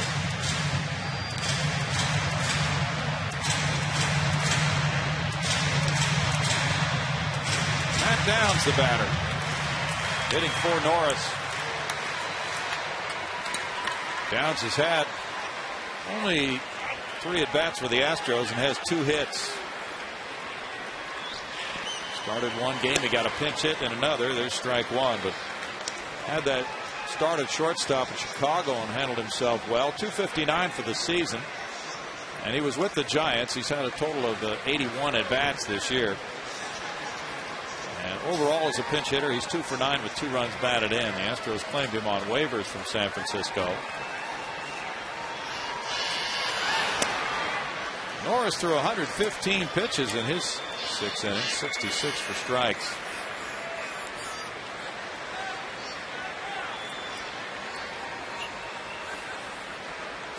Downs is from Alabama. He may have family in town. He was pondering that. Sometime during this 10-game homestand. Really still hopping mad at himself out there.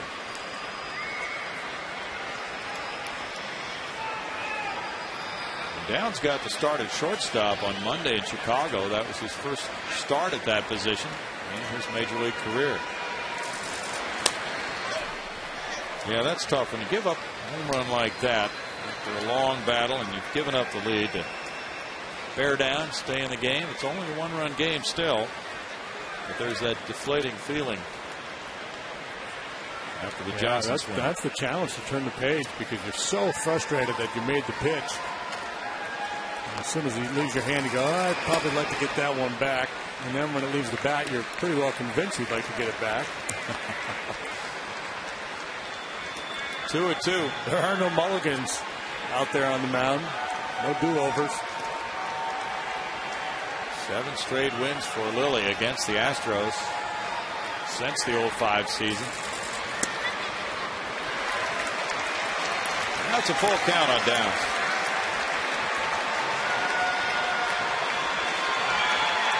Downs has a very good sense of himself, one would think.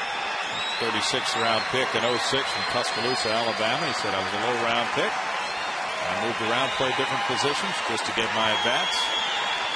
Another guy, and he puts this one to center field. Way back to center, and Olchin leaps and makes a tremendous catch right of the 404 sign. Heck of a play by Olchin, but earlier it was Chris Johnson with a 3-run homer giving the Astros a 3-2 lead.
On Fox Sports Houston is brought to you by your Texas Chevy dealers, by Capital One, by Verizon Wireless, by Whataburger, and by Resident Evil Afterlife in theaters Friday. This game is turned around here at downtown Houston with one swing of the bat by Chris Johnson. A 3-run homer, his 8th of the year. And the Astros lead it now 3-2. Call to the bullpen brought to you by Verizon Wireless, bringing in veteran lefty Gustavo Chacin. But North in position to get this win. If the Astros bullpen can hold it, the bullpen has been very good of late. Gustavo works for the 38th time, 1-2, 4.79 the ERA, and this is kind of fun. A major league debut of sorts for John Lindsay up here to bat for the Dodgers. 33-year-old John Lindsay was announced into the game last night as a pinch hitter and then removed. Never got to bat in the game in San Diego. So now it's his first major league appearance in the batter's box, and he takes ball one, pinch hitting for Ted Lilly. Had a very good game in the PCL and season in the PCL. Won the batting title for Albuquerque. .353. Hit 25 homers. Drove in 97 runs in 107 games for Albuquerque. And he was a PCL All-Star, voted as the DH on the PCL All Pacific Coast League team. He's from Hattiesburg, Mississippi. Has family here. Non-roster invitee. First time in the big leagues. Fly ball goes to right center field, and they call him the mayor, John Lindsay. He hits a fly ball for out number one. To be a former mayor of New York City. That's a great story. Somebody who's been playing for 15 seasons in the minor leagues finally makes it. 4 different organizations for Lindsay. Now Scott Posednik, as Chassin has out number one. Posednik doubled to left center in the 5th. He's 1 for 3. Well, this Astro bullpen has been really deep lately. There's strike 1. Chassin worked Saturday in Arizona, working 1 2/3 innings. He did not give up a run. He came in with the club down 5-1 in the 5th. They turned around and won it 6-5. It's 1 ball, 1 strike. Now with a 1-run lead, Chassin working with Jamie Carroll on deck.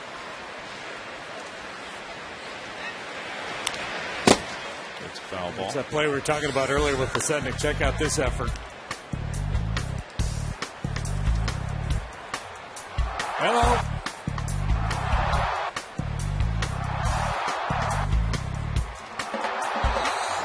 Headlong in there. Imagine what he'd get for you if you were in the pennant race. Oh, yeah. That's what the team in September, 10 games out. Posednik, in addition to that game-winning homer off Brad Lidge in the World Series in 05, hit a grand slam off Andy Pettit in interleague play when Andy was with the Astros in 06. He's had some big moments against the Astros. That was at the White Sox Park. Failure in 06. 3-2 now. Posednik had a 4 stolen base game against the Astros in 04. Had a 2 home run game against them that year. Scored 12 runs that season.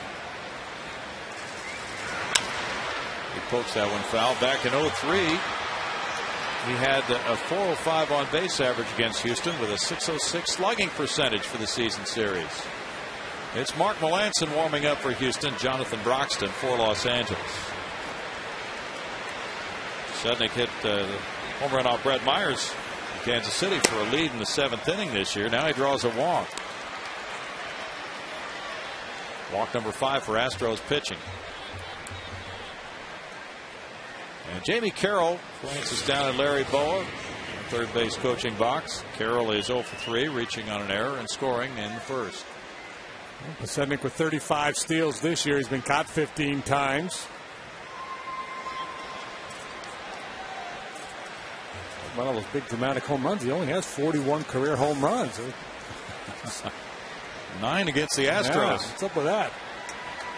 Rises to the occasion for some reason against the Texas club. Shot into right field near the line. Posednik turns for third base. Hunter Pence gets it back in to Jeff Keppinger on a sharp single by Carroll, who bangs his hands together. It's 1st and 3rd, 1 out now. Well, a frustrating night for Carroll. Prior to that swing of the bat, he reached an error back in the 1st, but a couple of strikeouts looking. Good approach against Chassin, who throws a lot of off-speed stuff, so you want to stay back on him. Takes advantage of that little hole on the right side, and Dodgers go 1st and 3rd. And 90 feet away from the Bud Norris no decision. You know, Bud's he's rooting hard right now. Yeah. Andre Ethiers the batter.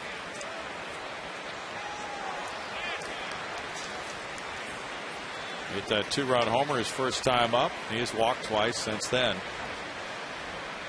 Chassin has pitched scoreless baseball in each of his last 5 outings.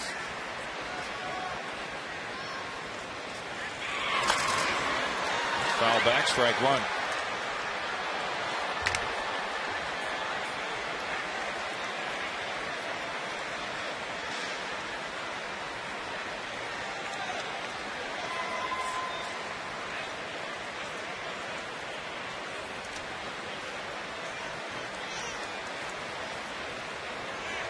Ethiers hit .224 against left-handers. It's a 1-1 count. He's just bounced into 9 double plays this year. Not a real big number. Usually elevates the ball, and Chacín's not a pitcher who gets a lot of ground balls, but only takes 1. Close pitch.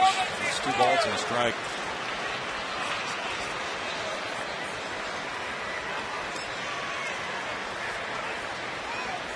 Back when these two teams met at Dodger Stadium in May, the Dodgers were absolutely on fire, and the Astros hadn't been able to get anything going.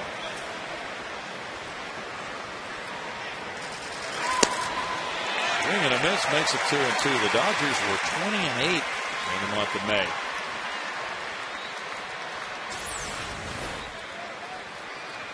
It's the changeup.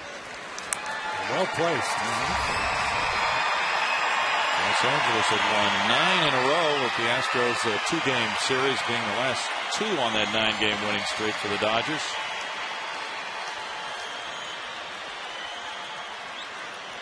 And the throw goes over to first.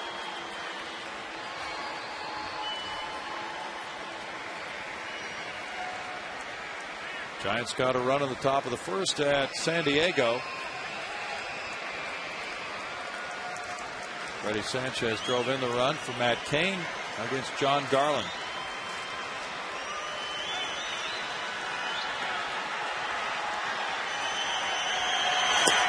Now it's a full count. James Loney on deck. Now, Tim Burdack has been working a lot recently. Burdack worked his 6 batters, retiring all of them Tuesday night in Chicago, and then came back for 1/3 of an inning last night. He may very well be unavailable tonight. Runner going from first, and it's ball 4 to load the sacks for Loney. Luther showing pretty good patience there, laying off that 3-2 fastball just off the outside edge with the hitter moving, the base runner moving. Rather, sometimes the hitters get a little jumpy. They'll expand their strike zone, but Ethier seeing the ball well. He's walked 3 times tonight after that home run. Now James Loney with the bases loaded. He's a career .377 bases loaded hitter. Tonight he has a double and 2 strikeouts.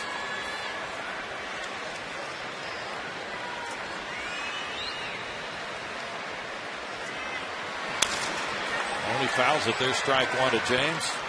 Against left-handers, he's a .216 hitter this year.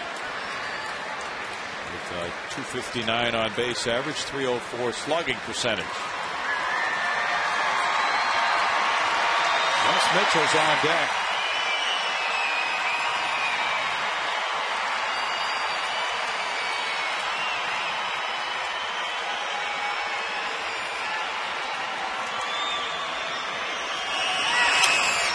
In the air and on the infield, Tommy Manzella gets underneath it. Infield fly is called.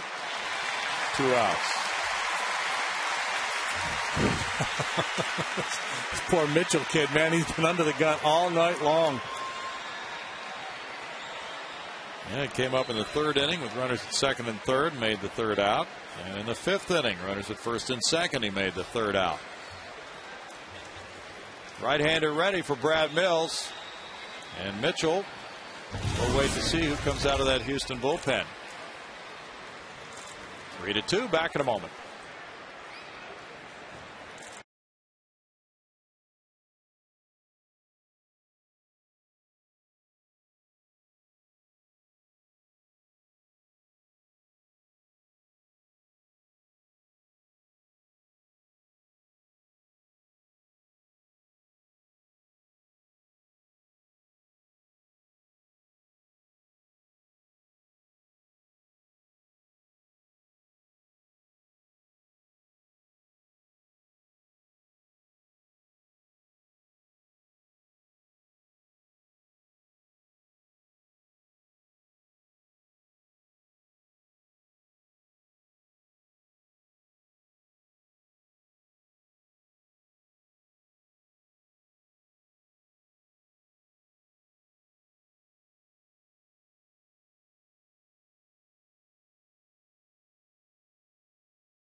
can catch all the action of 2010 Major League Baseball postseason on Fox and TBS. The excitement begins October 6th with the Division Series on TBS. A couple of those divisional races really close. Looks like they might come right down to the wire, guys. Oh, yeah, it's going to be fun to watch that develop here in the next few weeks. Thank you, Bart. Mark Melanson comes out of the Houston bullpen. He'll inherit the bases loaded with 2 outs, and there's a counter move. Joe Torre will pinch hit for right-handed hitting third baseman Russ Mitchell, with lefty hitting outfielder Jay Gibbons. So the opportunity for redemption will not come Russ Mitchell's way. Joe Torre goes to the left-handed bat. And Gibbons a pretty good story too. He's been out of the big leagues for a little while. Apparently he had to go on a letter writing campaign to all the major league clubs just to get a job this year. Went to AAA and did well. September call-up. Bases loaded pinch hit opportunity here for Jay Gibbons with 2 outs in the inning. Very good numbers so far with the Dodgers this year through 31 at-bats.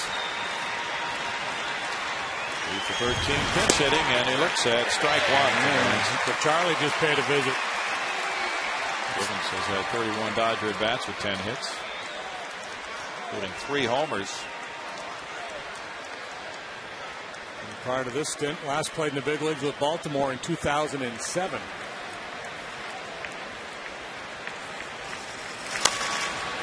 Bouncer to first, fielded by Lee, tossed to Melanson. Out of trouble in the 7th inning. No runs a hit, 3 men stranded. Chacin and Melanson put up a 0, and it's 3-2 Houston.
Energy. Andre Ethier provided the Dodgers 2-run first inning with home run number 21 of the year off Bud Norris, but then Norris slammed the door on the Dodgers, and the Astros came back with a bolt of their own, a 3-run blast by Chris Johnson up on the railroad tracks in the 6th inning.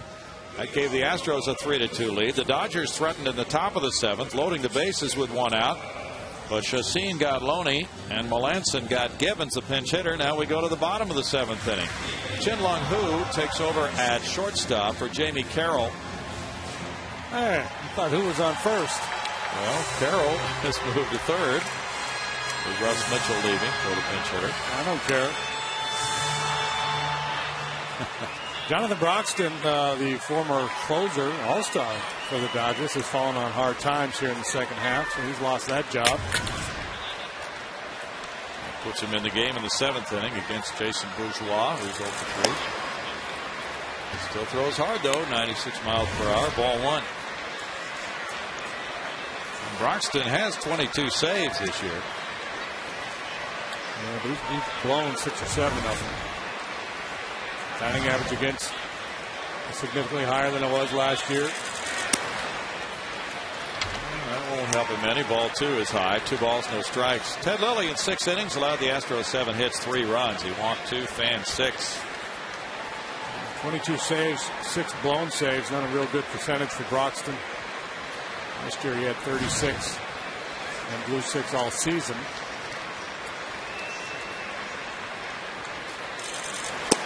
Broxton missing, and it's 3-0 to Bourgeois.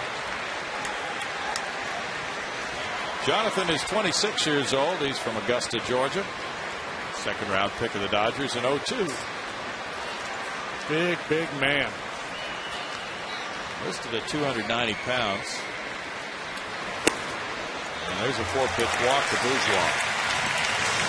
Don't be surprised if he sets sail for second base. Don't be surprised if somebody eats that in a hurry either. A little crowd on there. There you go. It's a nice little 7th inning snack. Oh man, they're going to load that baby up. Yeah, we'll find the dog in there. Well, somehow they'll get to it. They'll just keep digging. Broxton looking over his left shoulder. Bourgeois has 7 steals in 9 attempts. He could be going. Jonathan with a 3.79 ERA. Struck out 71 in 57 innings. And it's Jeff Keppinger 1 for 3. Matt Lindstrom in the bullpen for Houston.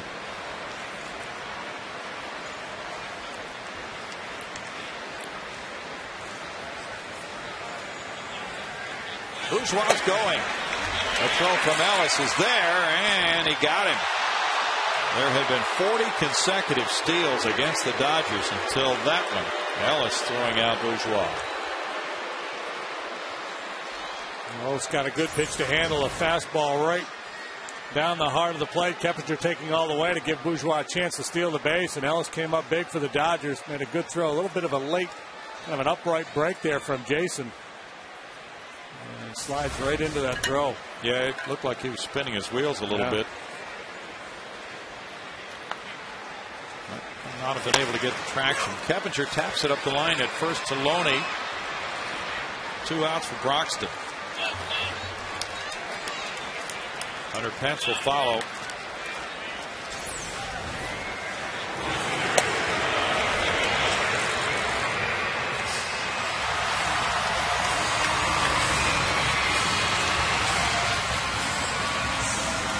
Hunter is 1 for 3. He extended his hitting streak to 10 games with that 6th inning single and then rode home on the 3-run blast by Chris Johnson. I have 0 career stolen bases. Yeah? I had 0. I think it may be my entire life at all levels. I don't know that I ever stole a base. Probably got a couple somewhere along the line. But the one thing I remember when I played against speedsters, the great base runners, it seemed like they got bigger leads. I think they were just more daring. I think so. Of course, it doesn't do any good to get such a big lead that you're always leaning back to the base. Rory Wills got big leads. Lou Brock sometimes didn't have to. He was really fast. 2 balls, no strikes. Ricky Henderson. Yeah, in the game, it changed because of all the base stealing in the 80s. Clubs became a lot better at shutting down the running game. It's tougher now than it was back in the day of Raines and Coleman and that group. Yeah.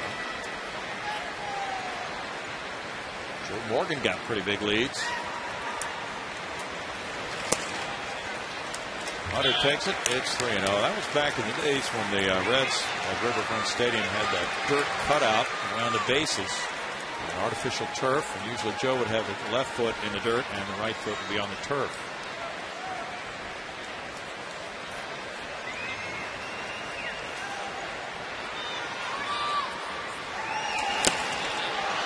Broxton gets it by him. Hunter green lighting on 3-0.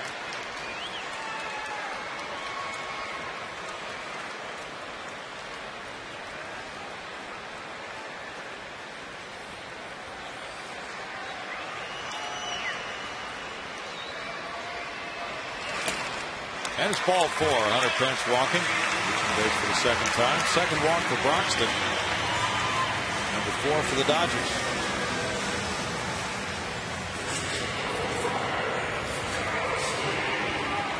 Carlos Lee has singled and walked tonight. Hong-Chi Kuo is getting a lot of the save situations for the Dodgers lately. George Sherrill, lefty setup man, is warming up now. Carlos Lee, 4 out of 5 in his career with a double and a home run off of Jonathan Broxton.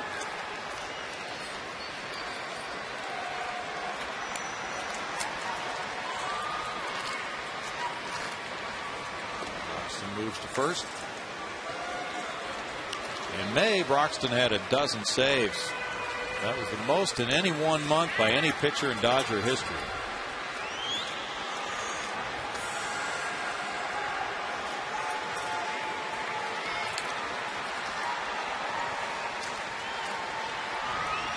Michaels is on deck. Brings it in for a strike. Giants leading 1-0 after 1 now at San Diego. Matt Cain, been a tough luck pitcher over much of his career, having that lead against John Garland.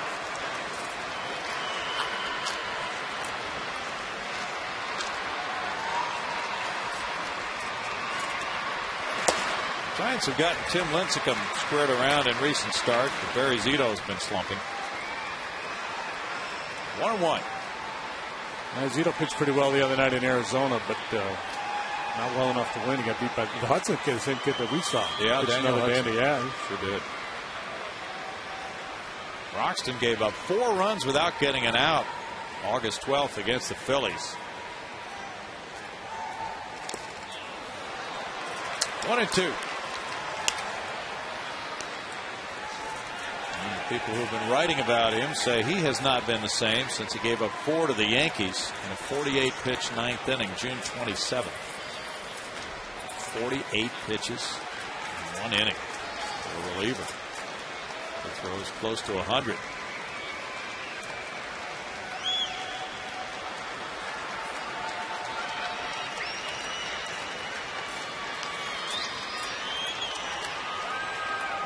A while back, Joe Torre went to the mound and Broxton was struggling, and it was easy to read Torre's lips. Trust your stuff, he said to him a couple of times. Yeah, usually when elite closers struggle, that's what it is. They got beat around a little bit, and all of a sudden that sense of invincibility is gone. You're no longer bulletproof. Shot to third, Carroll to second for the force play on Pence. No runs, no hits, and a man stranded through 7. It's 3-2 Astros.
tip of the hat to Chevy. They're a proud sponsor of youth baseball programs throughout the state of Texas. And to learn more, log on to ChevyTexasBaseball.com. Brownie. Thank you, Bart. Mark Melanson delivers the fastball. It's upstairs, ball one to Ryan Theriot. Theriot leads off the 8th inning with the score 3-2 Astros. 28,081 that paid attendance tonight at Minute Maid Park. Theriot's 0 for 3. Melanson got out of bases loaded trouble, retiring Jay Gibbons on a grounder. Gustavo Chacin worked 2/3 of an inning. He allowed 1 hit, no runs, walking 2 with no strikeouts.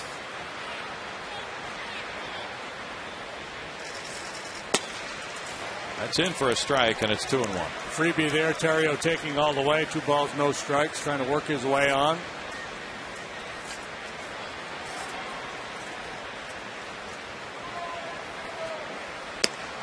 Upstairs for ball 3.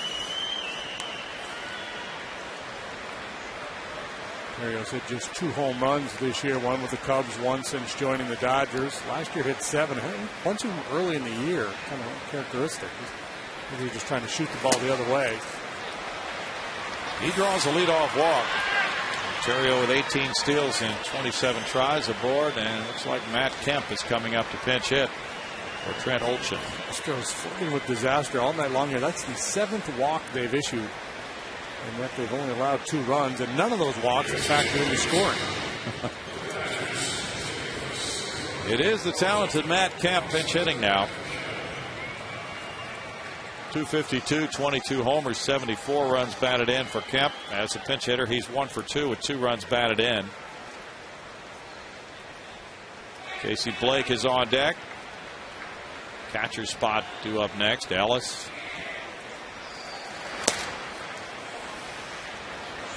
Kemp takes, and there's ball 1, and Quintero will go to the mound as Melanson has walked Theriot and now thrown ball 1 to Kemp.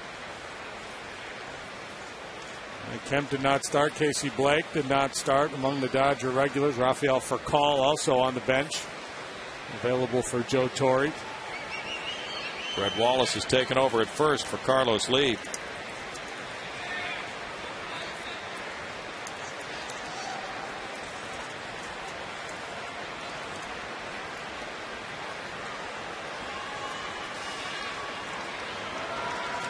Getting ready.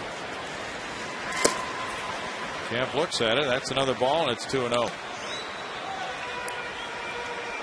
You got to make a pitch here. Can't afford to walk the tying run into scoring position and put the go-ahead run on base. So you got to find your way to get back into the count here. But you're doing it against a very dangerous hitter.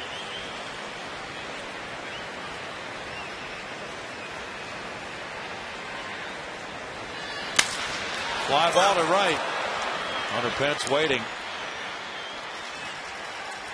There's a sigh of relief on that Houston bench. There's the tag, and now a retreat to first base by Theriot. At some point, you just have to take your shot. You're down in the count 2-0, so he threw him a fastball right down the middle. So go ahead, take a whack at it.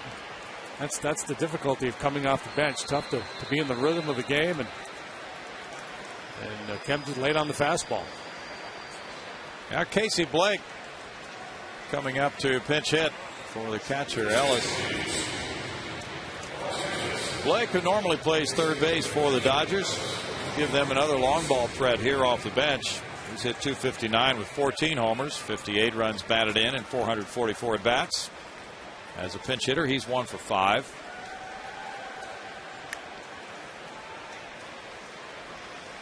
Joe Torre has some firepower on his bench, and he's using it here. Getting late, the Dodgers are down in the 8th, 3-2. Blake hit a home run in Los Angeles and had a big series against the Astros, 4 for 8, driving in 4. His homer came off Jeff Fulcino. Started the bat there, and he went through on the field to Bruce Dreckman. Strike to Blake. He had 18 long balls last year.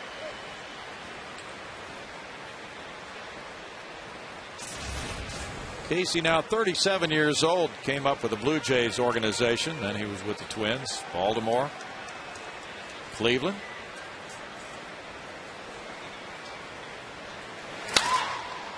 Lines that one out of play, and it's no balls, 2 strikes to Blake. Traded to the Dodgers in July of '08 by the Tribe. good year for him with 21 homers. They're enjoying that little trophy. And they've watched the Astros out hit the Dodgers 7-4 in a one-run ball game. The Astros had 4 of those in a row on the last road trip.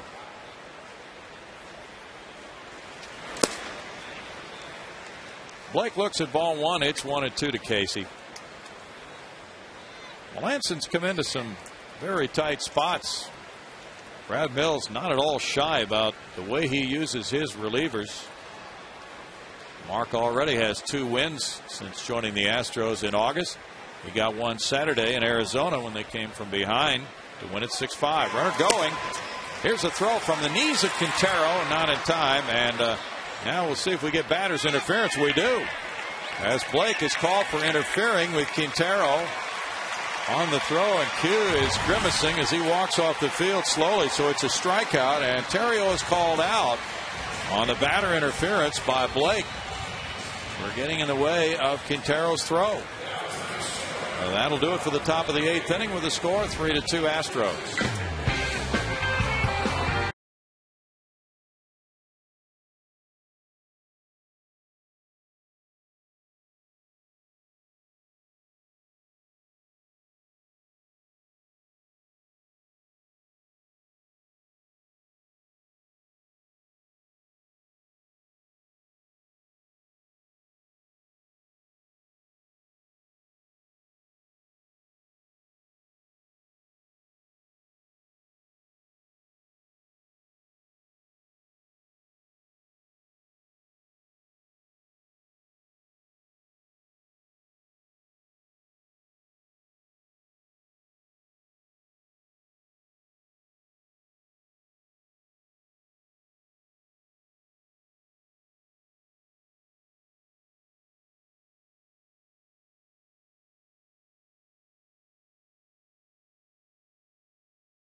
Threatening. They had the bases loaded in the 7th. They had a man on in the 8th, and they were called for batter interference by Casey Blake on the throw to second by Humberto Quintero, with Ryan Terrio running on the pitch.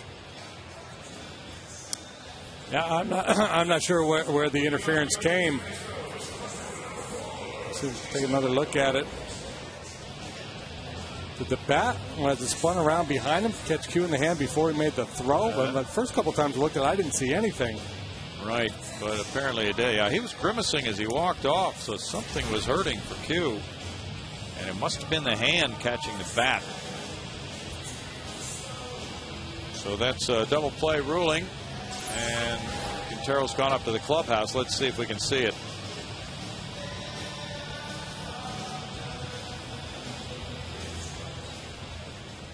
Still couldn't really see the hand hit the bat on that.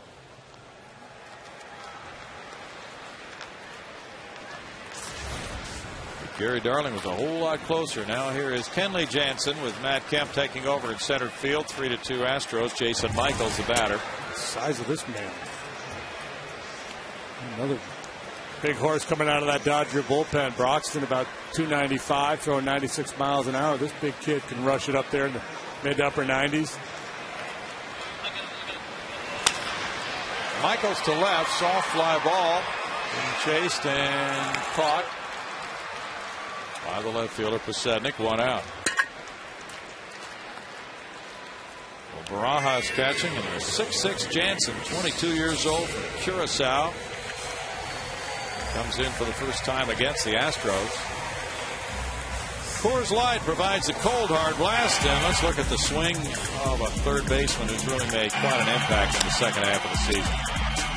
A long at bat, an at bat in which he fell behind in the count and battled back full and ultimately won. And that's pretty much the ball game right there. Now, if the roof is not closed, that leaves the ballpark tonight.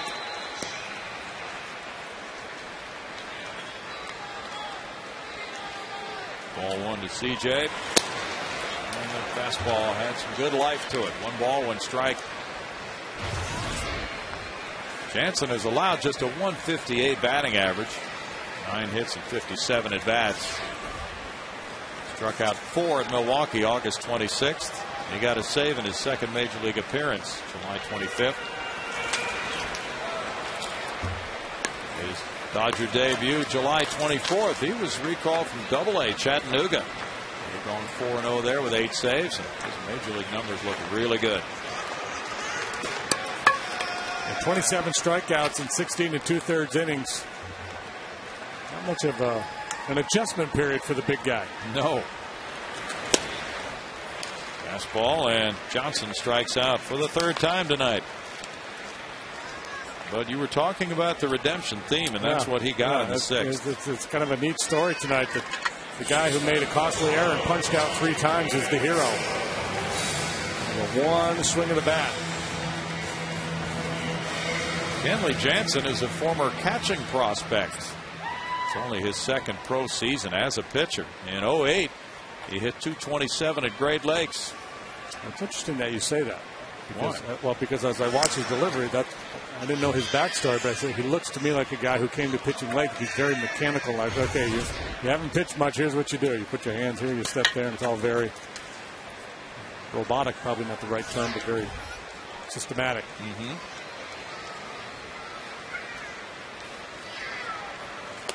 Tommy Manzella looks at a breaking pitch. It's 1-1. Jansen didn't have much success with the bat, but it looks as if he has found the right niche. He didn't convert to pitching until actually July of last year. He was at Inland Empire at A-ball. 1-2. Then he came to the big leagues, and in his first 2 outings, he struck out 4 with no walks or hits allowed, and that save.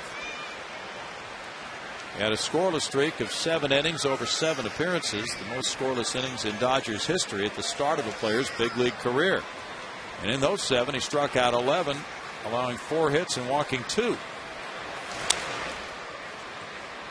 1-2 to Manzella.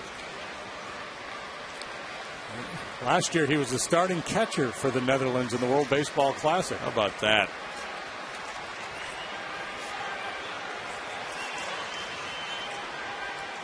Threw out Willie Taveras trying to steal 3rd base. The Netherlands upset the Dominican Republic. Amazing quick transition. And he gets a strikeout, has a 1-2-3 8th inning, sends the game to the 9th. Astros 3, Dodgers 2.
Lead it going to the 9th inning now. We have changes for Houston.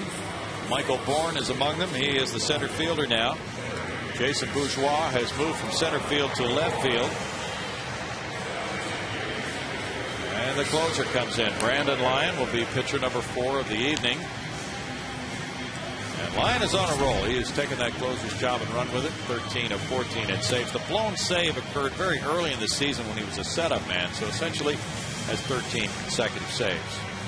Well, and he's got Rafael Furcal here to get things started for the Dodgers. He's a tough customer. You got to keep him off base in a one-run game. Lyon and very good against both left and right-handed hitters. Furcal, of course, a switch hitter. Will swing it from the left side. Got to pinch a little bit at the corners, capable of dropping a bunt down on you. Furcal at .315 with 8 homers, has 40 runs batted in, and he can create all kinds of havoc with his speed. He's 0 for 5 pinch hitting. And that's ball 1. Furcal is pinch hitting for Jansen, who had a 1-2-3 inning with 2 strikeouts. And puts it in the air outside third base. Manzella and Johnson giving chase out of play. 1-1. Bourne is in the 9 spot in the order for the Astros. Lyon is in the number 5 position.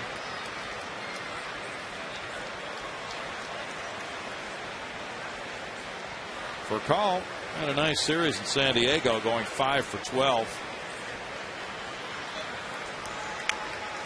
He's missed 52 games on the DL this year.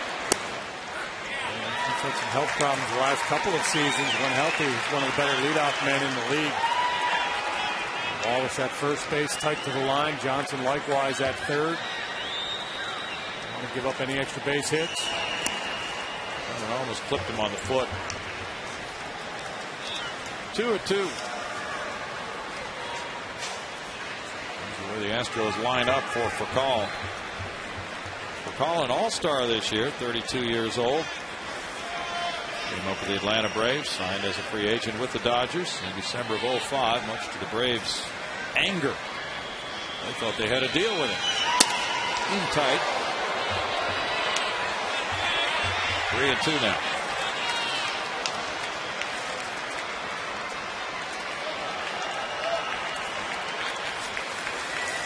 Lyon has had a save in each of his last 9 outings, including Sunday at Arizona.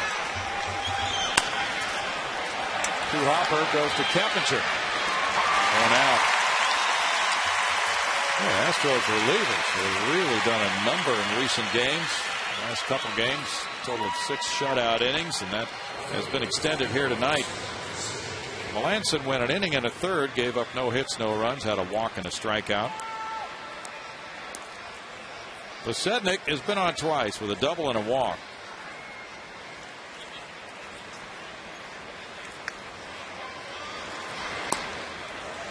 Breaking pitch, strike 1.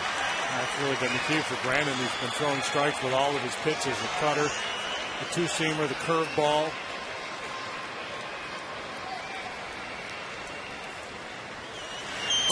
Hard for hitters to zero in and go, okay, on this count he's going to give me this pitch.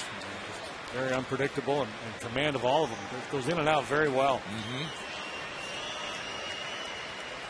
His last 2 saves in Arizona were both 1-run wins for the Astros. 2 balls and a strike.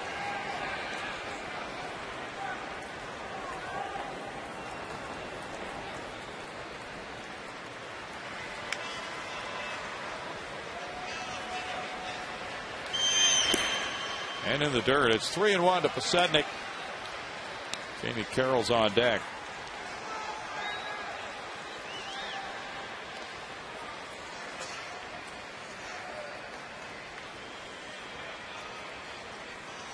It's the first of a 10-game homestand. 4 with the Dodgers going through Sunday afternoon. Tomorrow night it's Jay Happ and Hiroki Kuroda at 7:05. Slap to shortstop. Manzella. 2 outs.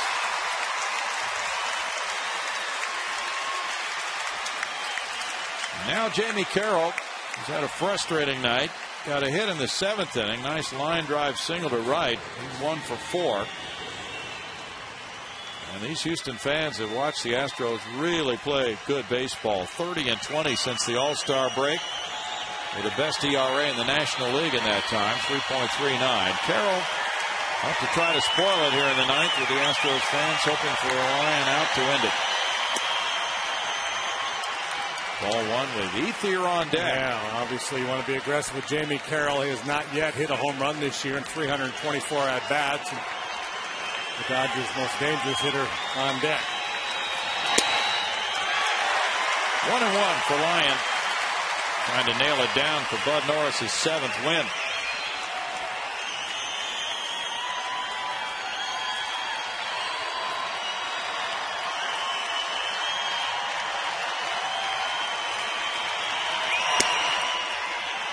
Two balls and a strike to Carroll.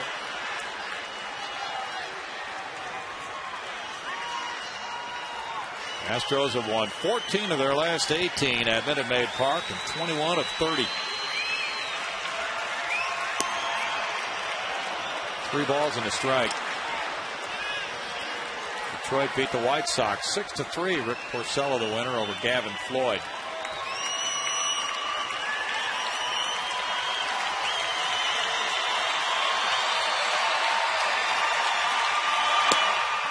Right on the edge. 3-2 now. Could be a very big call.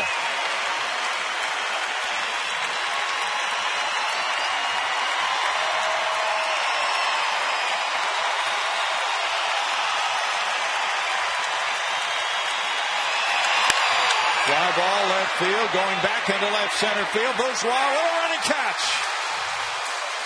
And the Astros come home and win it by 1, 3-2. Bud Norris going to 7-8 with a victory. Lyon getting save number 14. The Astros getting one swing of the bat, providing all their runs in the 6th inning. A 3-run homer from Chris Johnson. And here's the catch to end it. Boy, nice to have that speed in the outfield with Bourgeois in left, Bourne in center. Plenty of coverage out there. A little scary off the bat, but Jason able to track it down. A 4-hit win for Norris, Chacin, Melanson, and Lyon. The Astros take the Dodgers 3-2.